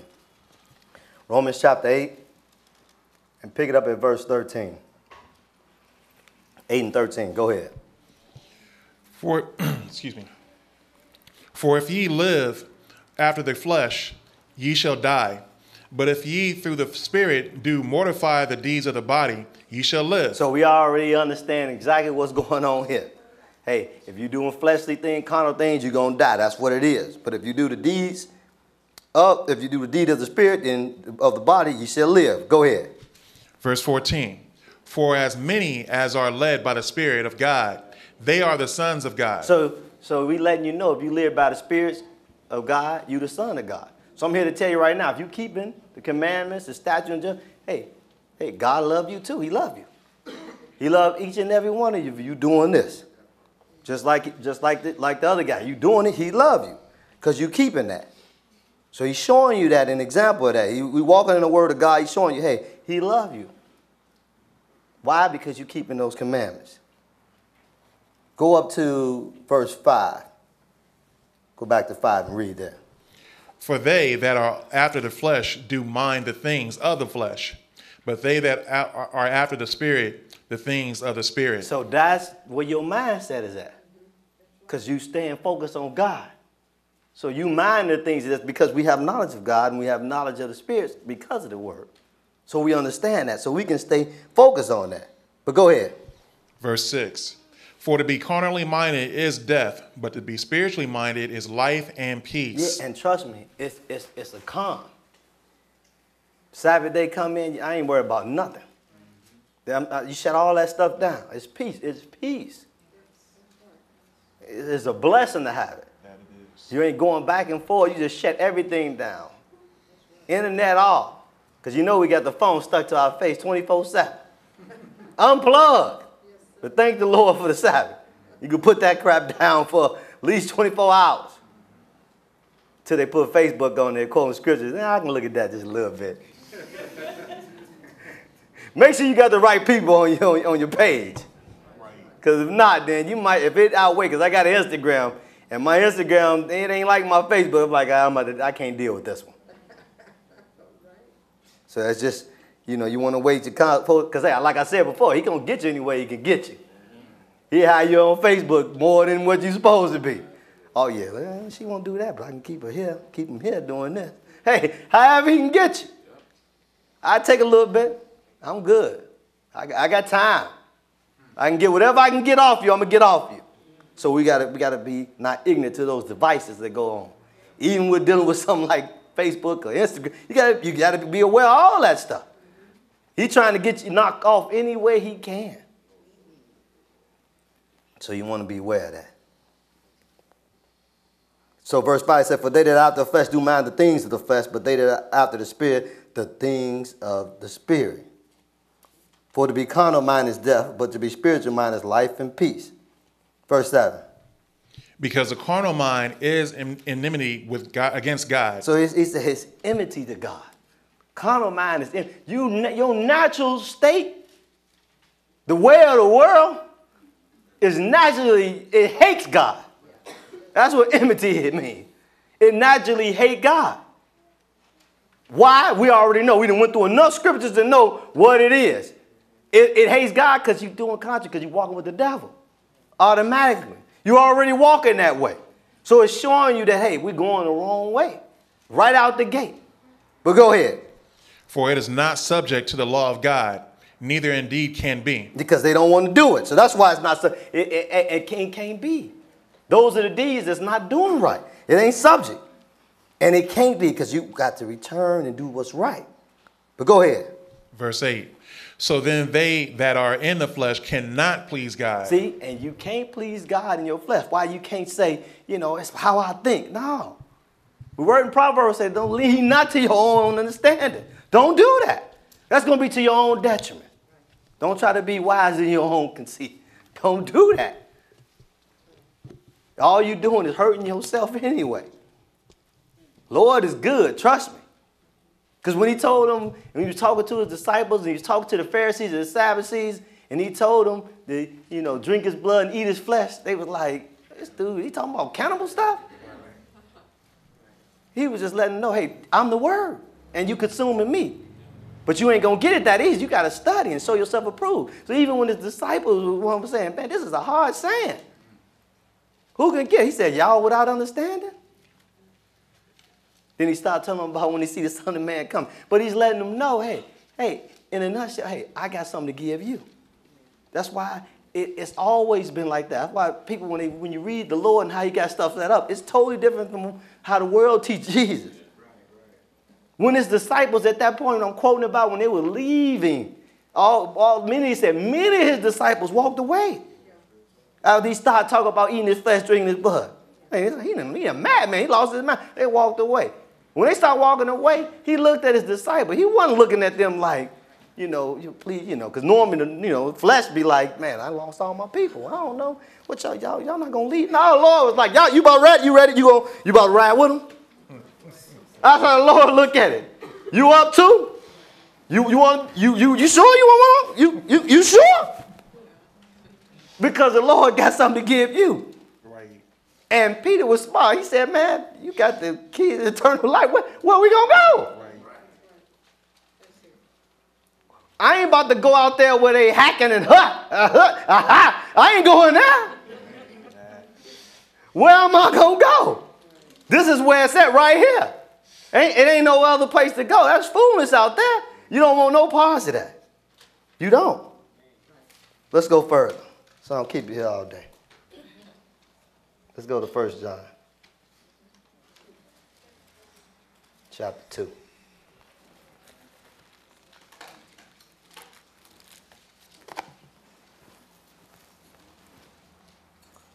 First John chapter 2.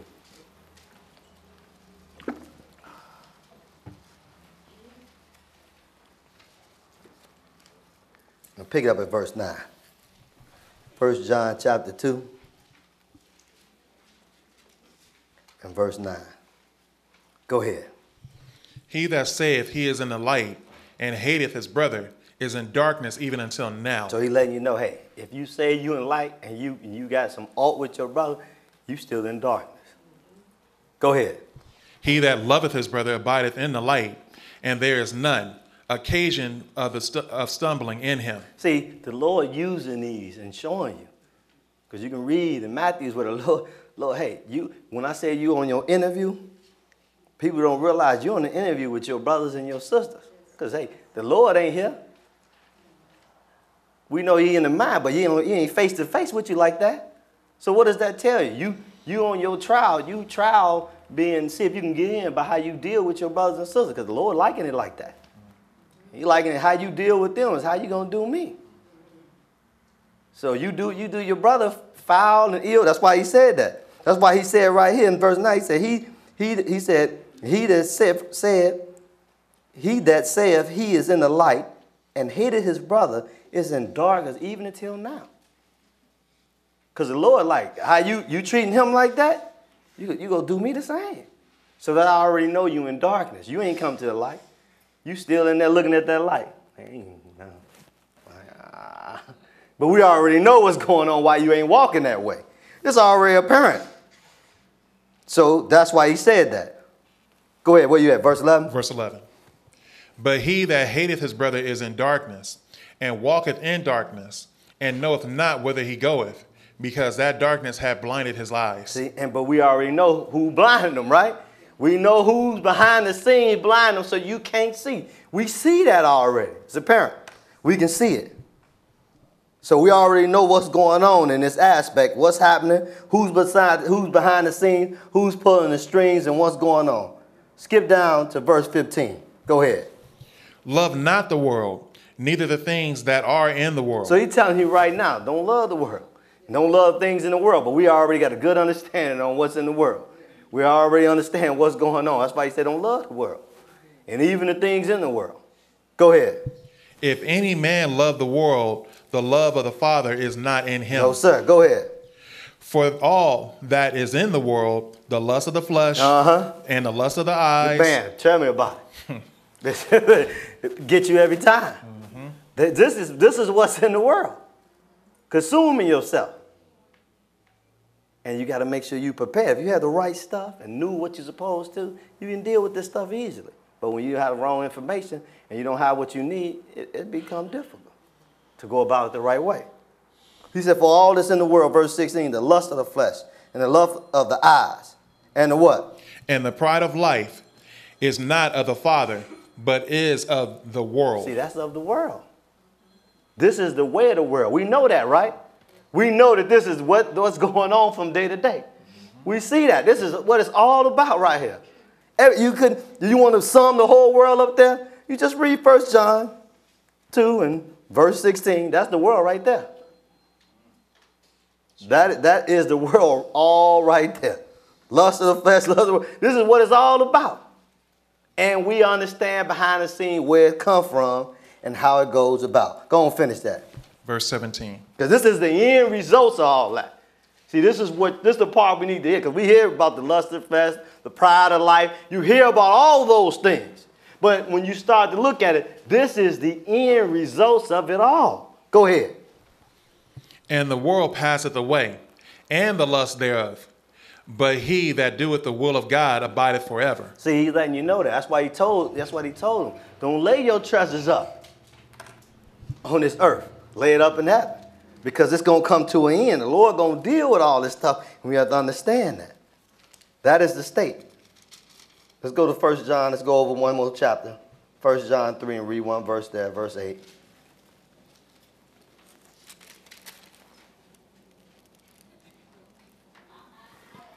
And see, this is the realization I've come into. And sometimes this practice helps. When you start to read this, you know, when you start to understand, you know, because we don't always look at things the way we should. You know, you make a sin and you mess up. Oh man, I messed up. I shouldn't have did that. I shouldn't have had. I know I wasn't supposed to do that. It shouldn't have went this way. I know that. Let's read this right here. Go ahead and read that one verse. He that committeth sin is of the devil. See, I want you to know that. The devil with you. You are the devil when you commit sin. So let you know who you riding with. Because he want to stay behind the scenes like you can't see him and you doing stuff. No, let you know you buddy with him. Come on. So when you commit sin, you like this with him. I want you to get the feel to know that you right there with him. You don't want to call with him when you do it. Right. Let it not be not known that you know what's going on. So when you do something contrary to God, you with him. You know, like we say in the hood. Is that your man right there? Right. That's your guy? Right. Yeah. Oh, is that what he is? That's him? So did you know that? That's who you with. So let it not be mistaken. We want to make sure you know that. So when you committed sin, he said, he that committed sin is of the devil. For what? For the devil sinneth from the beginning.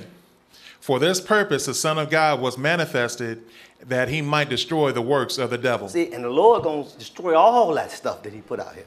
Death, all that's going to go. Because he put it all on the table. So, but you want to make sure you're not in the darkness and know, you got light. You can see. You got people who in darkness now, but you can see. So when you mess up, hey, that's your man. Y'all good. Y'all riding together. So that you understand that. Because, hey, that's just the state of it, and that's just what it is. But the Lord going to deal with all this stuff. He killing all this stuff. All the works of the devil he got. He said all of it was given unto him, right? That's what he told him. So the Lord got to wipe. I'm wiping all this madness out. People wonder why the Lord let stuff go on. Hey, he giving you a chance to get your act together because you hard-headed. You stiff-necked, and you ain't ready. The Lord came back, we all be dead. Talking about some, man, Lord be waiting long. They be talking about it so long. Man, you lucky he talk about it so long. You've been done. You ain't ready. You ain't ready. And you can read through the scripture and find out they ain't ready. Talking about some Lord be letting stuff go on. Man, listen. Seen what happened when during Noah's time, he got fed up with them because the devils had just got wild. And everybody was listening to the devil so much, the Lord said, I'm about to kill everything. Everything that's on the face of the ground, I'm terminating it. And it was so bad, the Lord, he said he grieved him at his heart that he even made man.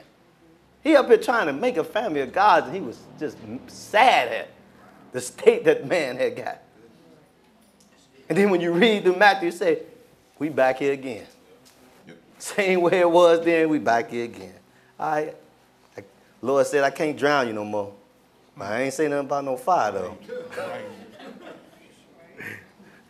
I can't flood you, but I ain't say I wouldn't burn you. They done corrupted the rainbow. You don't even want to do that. Yep. Like, man, y'all done just took the covenant and just messed that up. Let me see what you can do with this fire this time. Right. I'll give you some of this. Some of this eternal heat. Keep playing with yourself. Let's go further. Matthew 13.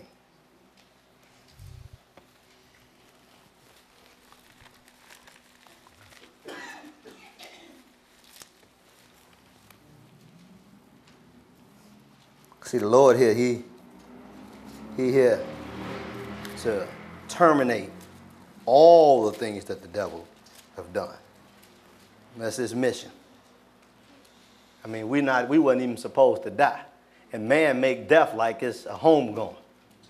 That's penalty for sin. This is foolishness. I mean, y'all just gonna act like it ain't don't none of this stuff exist. Lord say, yeah, okay. That's why you know when you hear it's gonna be a terrible day when the Lord comes.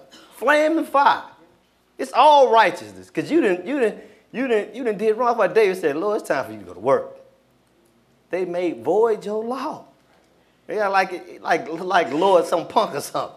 Like, man, I don't know the Jesus they did. The Jesus they Corinthians that they teach. Yeah, that one he is like he is soft, but not this one. I got in this word, man. I was like, this Jesus here, all I hear is murder, death, kill. Like this guy, this. Murder, death, kill. That's right. I'm like, this Jesus. Live and direct. Lord said, be still lest I tear you to pieces. I'm like, this Jesus? Yeah. This is God like, you better get yourself together. I'm coming with the hammer. I'm terminating everything. If you in my way, you gonna be you ain't be part of the solution, you part of the problem. But that's the issue. Man has always been like that. Matthew 13. So the Lord getting rid of all this stuff. Pick it up at verse 41.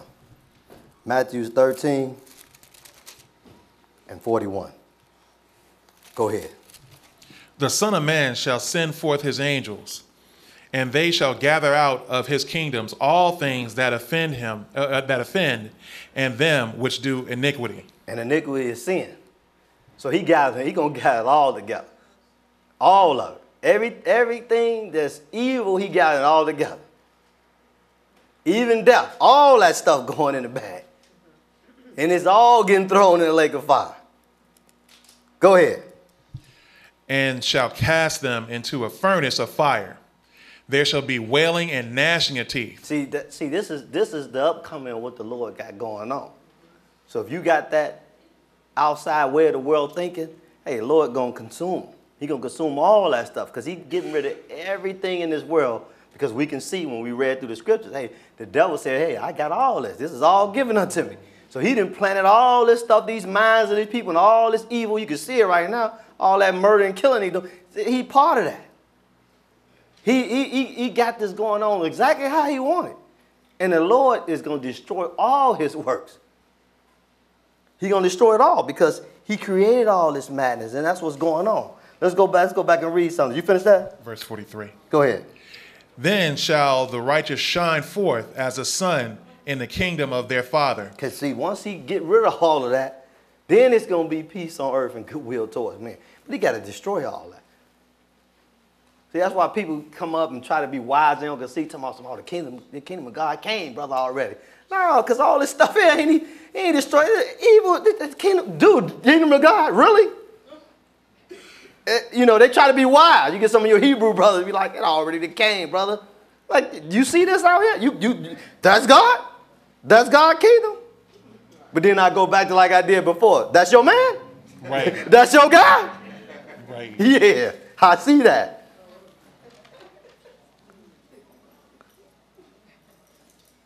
Revelations 20. Who have ears to hear, let him hear. Hey, because if you get some understanding, that's what you need. You need that knowledge.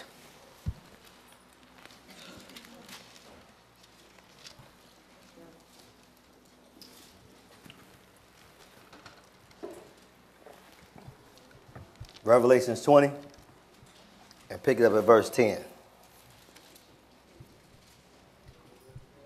I'm sorry about this lesson, y'all. Revelation 20 and 10.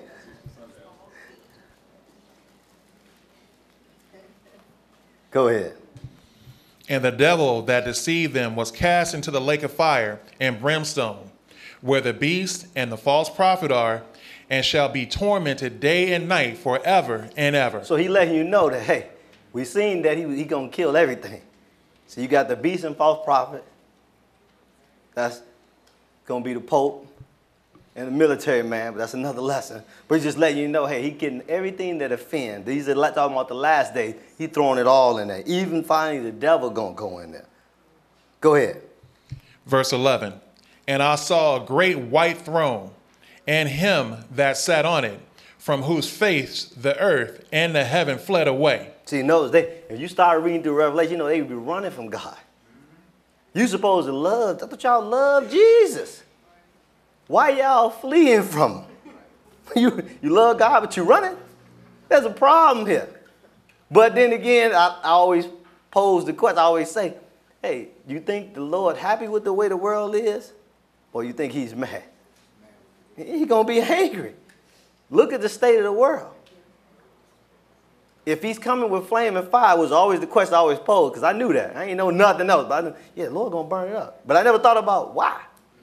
Why would you burn it up? Yeah, because we ain't doing right. It ain't because you're doing right, because you ain't doing right. That's why he would burn it up, but you didn't put that two to two together. But go ahead. But he getting rid of everything that offend. Go ahead. What verse 12? Still at verse 11. Go ahead. And there was found no place for them. And I saw the dead, small and great, stand before God.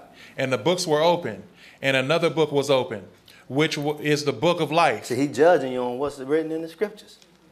But go ahead. Those are your deeds, your work. And go ahead.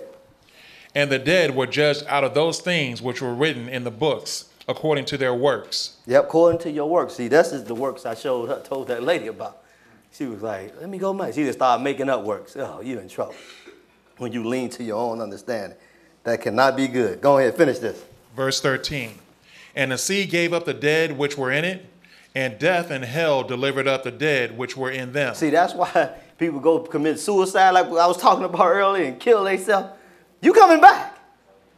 People like, I don't care if you've been burnt, cremated, in the water. Lord said, hey, you drown in the water and you deteriorate, I'll bring you back.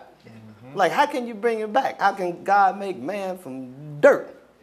We be talking about some, how is that possible? Don't be too wise with your own conceit. Don't be too wise. You got to keep in mind, yeah, he did make him out of dirt, didn't he? Yeah, okay, all right.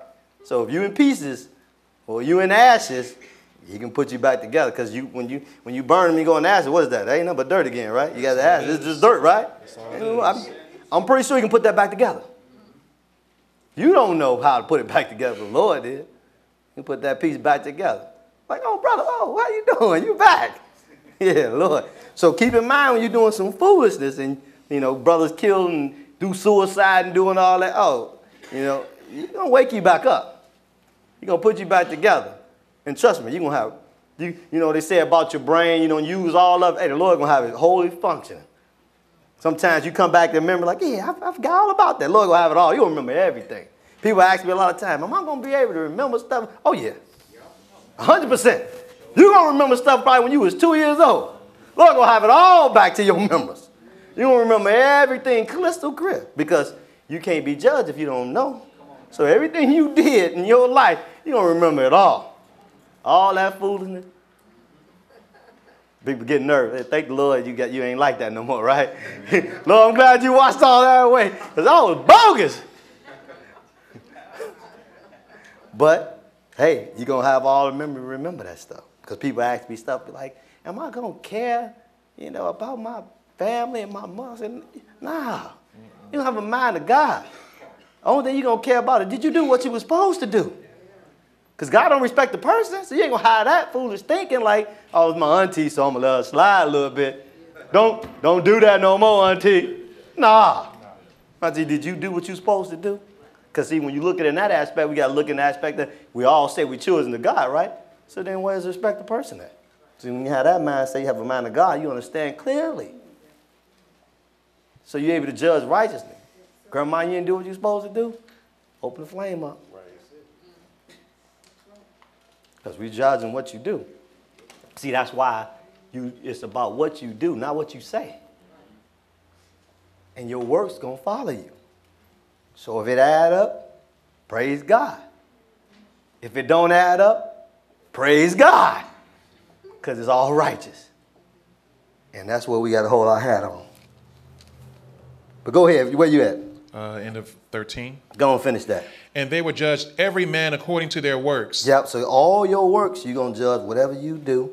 That's what it's all about. You're going to take that with you.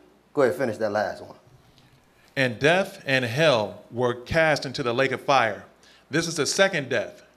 And whosoever was not found written in the book of life. People talking about some, we're talking about some, mama going, mom, I can't believe my big mama ain't in heaven. I can't believe that.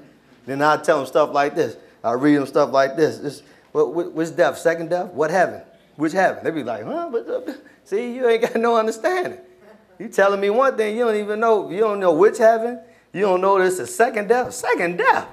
Yeah, see, you ain't got no knowledge. You ain't got enough understanding. You need to sit back and learn a little bit, talking about what you don't believe in. I can't believe. You got to have some knowledge to believe in something, right? Right. Believe is knowledge to knowing something. If you don't know nothing, you ain't but knowing what to believe. You don't have no belief. Just you got this blind faith. Then if you got that blind faith, then we know who that is. Mm-hmm. We know who behind the scenes of that. We know what that's all about. Because then sin lies at the door.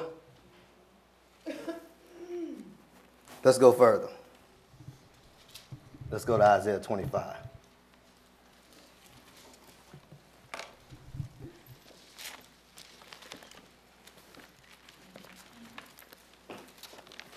Isaiah 25.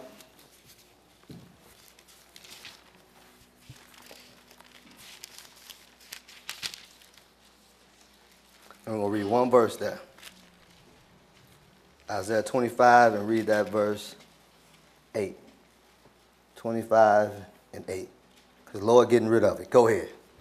He will swallow up death in victory. See, he letting you know, hey, he going to swallow up death and he getting rid of it. All that's a sin, he going to get rid of it. Even death. See, people think like, he killing death. Well, how you kill death? Like this. All the works of the devil, he terminating it all. All that's going in the lake of fire. Everything. Because that's all the enemy. All that's the enemy to God. So he getting rid of all the works that the devil had set up. So even that within itself is going into the lake of fire. Let's go further. You finished that, right? Go ahead, finish. And the Lord God will wipe away tears from all faces, and the rebuke of his people shall he take away from all the earth, for the Lord has spoken it. So he letting you know. And see, this is how you know the Lord's word is true, because he already did it. He said, it's done deal. It's just a matter of time. And only why it's long is a matter of time because he's waiting for you to get yourself together. He giving you a chance to get right. And praise God for that. Revelations 3.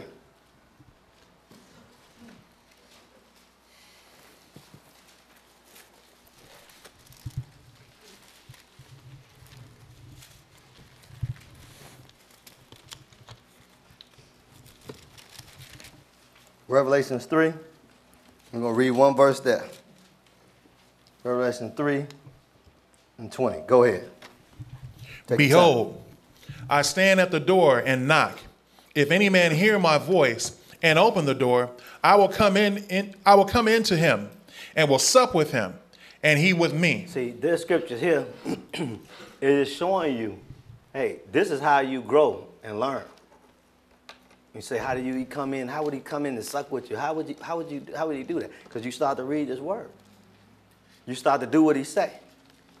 And notice he said he's standing at the door and knock. Lord, that's why Lord didn't care about his disciples, whether they leave or stay. I'm at the door. I'm here. I'm knocking. If you want me in, come open the door. When you open the door, you open this book up. Now you open this book up, you starting to learn, and you starting to suck with the Lord. This is him right here. He is called the word, right? That's right.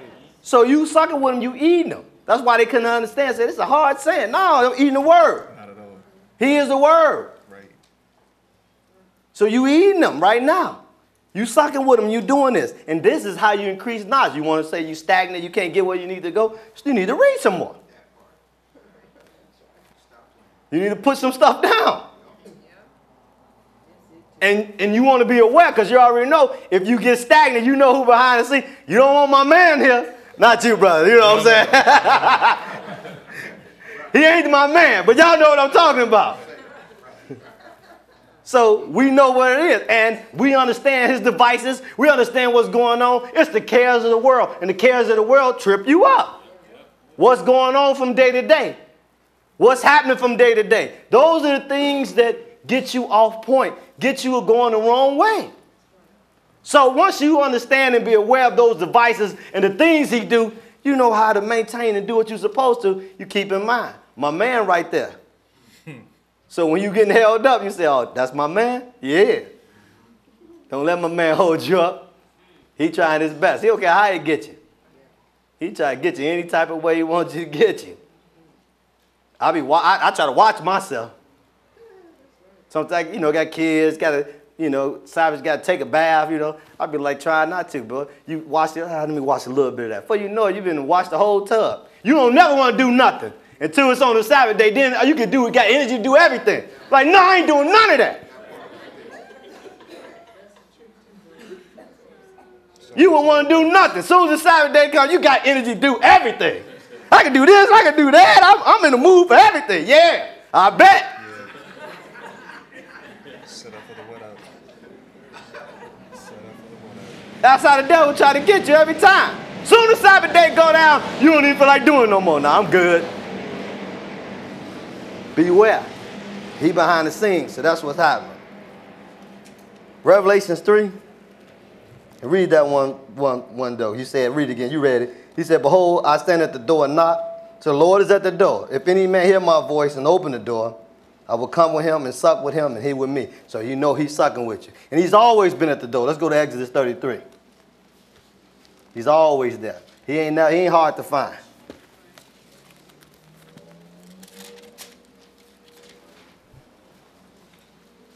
Even back here. We read one verse here, Exodus 33, and read verse 10. Go ahead, brother, when you get there.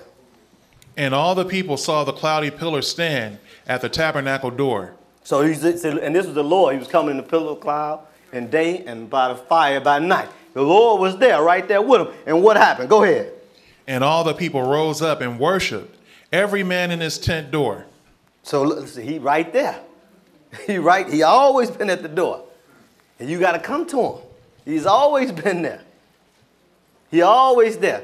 And once you start to learn, understand, and get knowledge, you can see. You can understand. Let's go further. Let's go to Luke 13. Getting down to the end.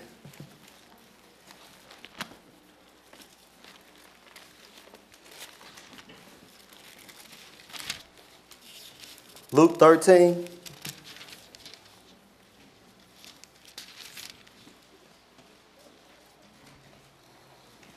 And you got to keep in mind, hey, he at the door knocking, but he ain't going to always be there.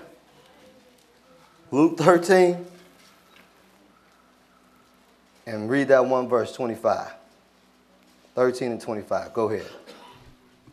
When once the master of the house is risen up and has shut to the door, and ye began to stand without and to knock at the door, saying, Lord, Lord, open unto us. And he shall answer and say unto you, I know not whence ye are. See, you don't want this to happen to you. Because you talk to some people and they tell you some of this stuff, they be like, yeah, can I just wait till the last minute? Can I wait till the last minute and then do it? Like, yeah, you come over and read something else.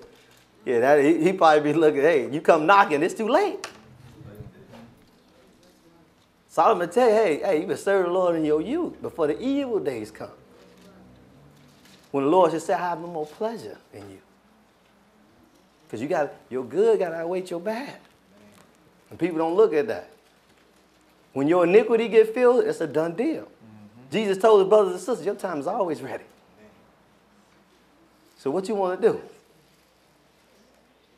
I tell people, I was like, baby, be cool. Mainly with family members and your mothers and them, be cool. You start going the wrong way, if you could see the deduction on your life, you will stop.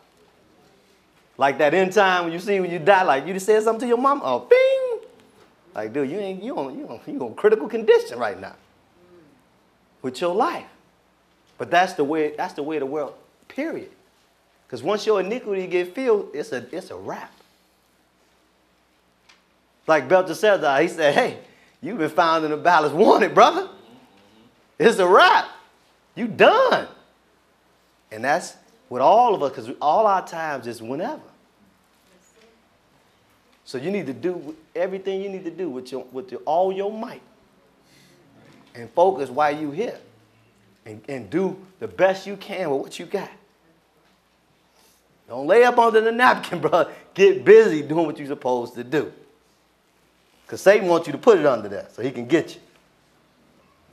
And that'll be the end result of you at that. So, hey, don't play with your own salvation. Matthew 7.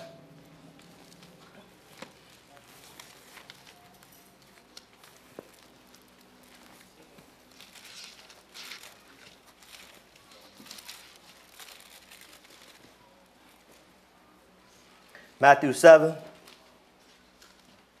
And pick it up at verse 21. 7 and 21. Go ahead. Not everyone that saith unto me, Lord, Lord, shall enter into the kingdom of heaven. See, the way of the world had this mindset. I mean, all right, we all should get in. You know, we all do. You do things your way. I serve them my way. And we all going to be good, right? Oh, you not tolerable to my stuff? Oh, you on that, huh? You're not tolerable to how I do things? No. No. It ain't like I hate you. I'm not tolerable. It's not about tolerable to you. Let's get this clear. It's tolerable to, I'm not tolerable to the evil that you do. That's what it is. Let's not be slick. Don't be wise in your own conceit. I'm not tolerable for you doing what's wrong. That's what I don't like. Let's do what's right. That's why we have a problem in it. That's why he said, not everyone that said to me, Lord, Lord, shall enter into the kingdom of heaven. Hey, they're not going to get in. And these people who calling on God, right?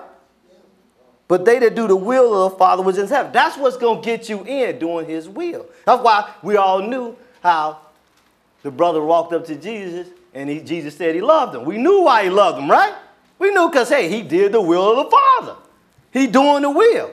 That's why when he told Thomas, Thomas said, I wasn't going to believe until I put my fingers in those holes and all that. He had to tell Thomas, you seen? He kept telling him, show me the Father. Show me the Father.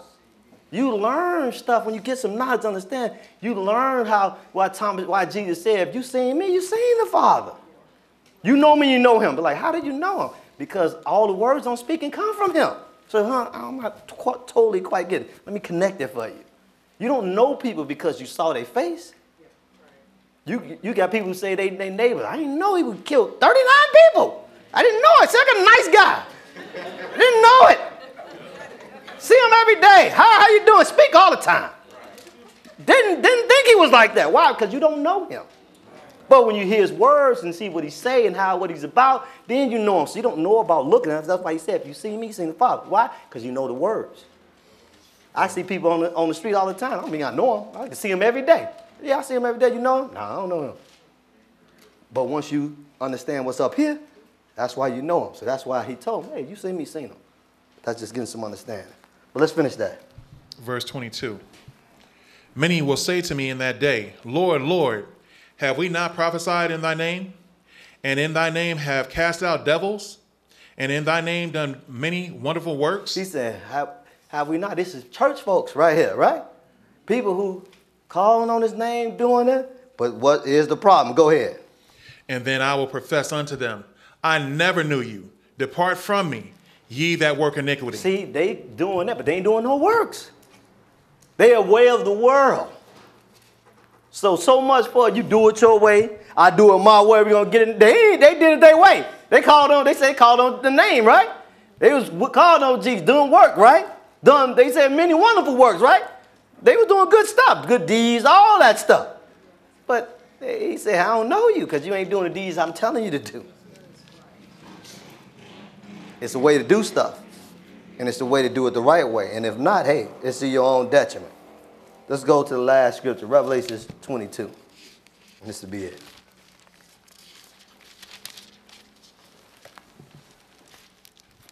Revelation 22.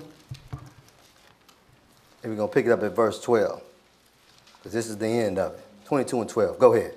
And behold, I come quickly, and my reward is with me, to give every man according as his work shall be. See, he got his rewards, and you gotta make sure you done enough to make it.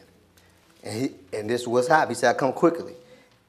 He said, behold, I come quickly, and my reward is with me, to give every man according to his work shall be. So you're going to get according to what you put in. Your deeds, what you put in, this is what you're going to get out. Perfect. Perfectly, whether it's perfectly good or perfectly evil, you getting it perfectly. Go ahead. I am Alpha and Omega, the beginning and the end, the first and the last. Go ahead. And this is what the young man did, and the Lord said he loved him. Go ahead. Blessed are they that do his commandments, that they may have right to the tree of life, and may enter through the gates into the city. See, and you're blessed if you're going to do that. That's how you're going to get in. But I'm going to have you read that 15th verse just in case if you're going to see if you curse, this is what's going to happen. Go ahead, read that. For without are dogs and sorcerers and whoremongers and murderers and idolaters and whosoever loveth and maketh a lie. You got to make sure, hey, even with small stuff, don't be lying about it. You got to get yourself together. Work on it. Get yourself to a point where you can start fighting that stuff off like we've been reading through the scriptures, because you don't want to go the way of the world. Man, I thank y'all for y'all time.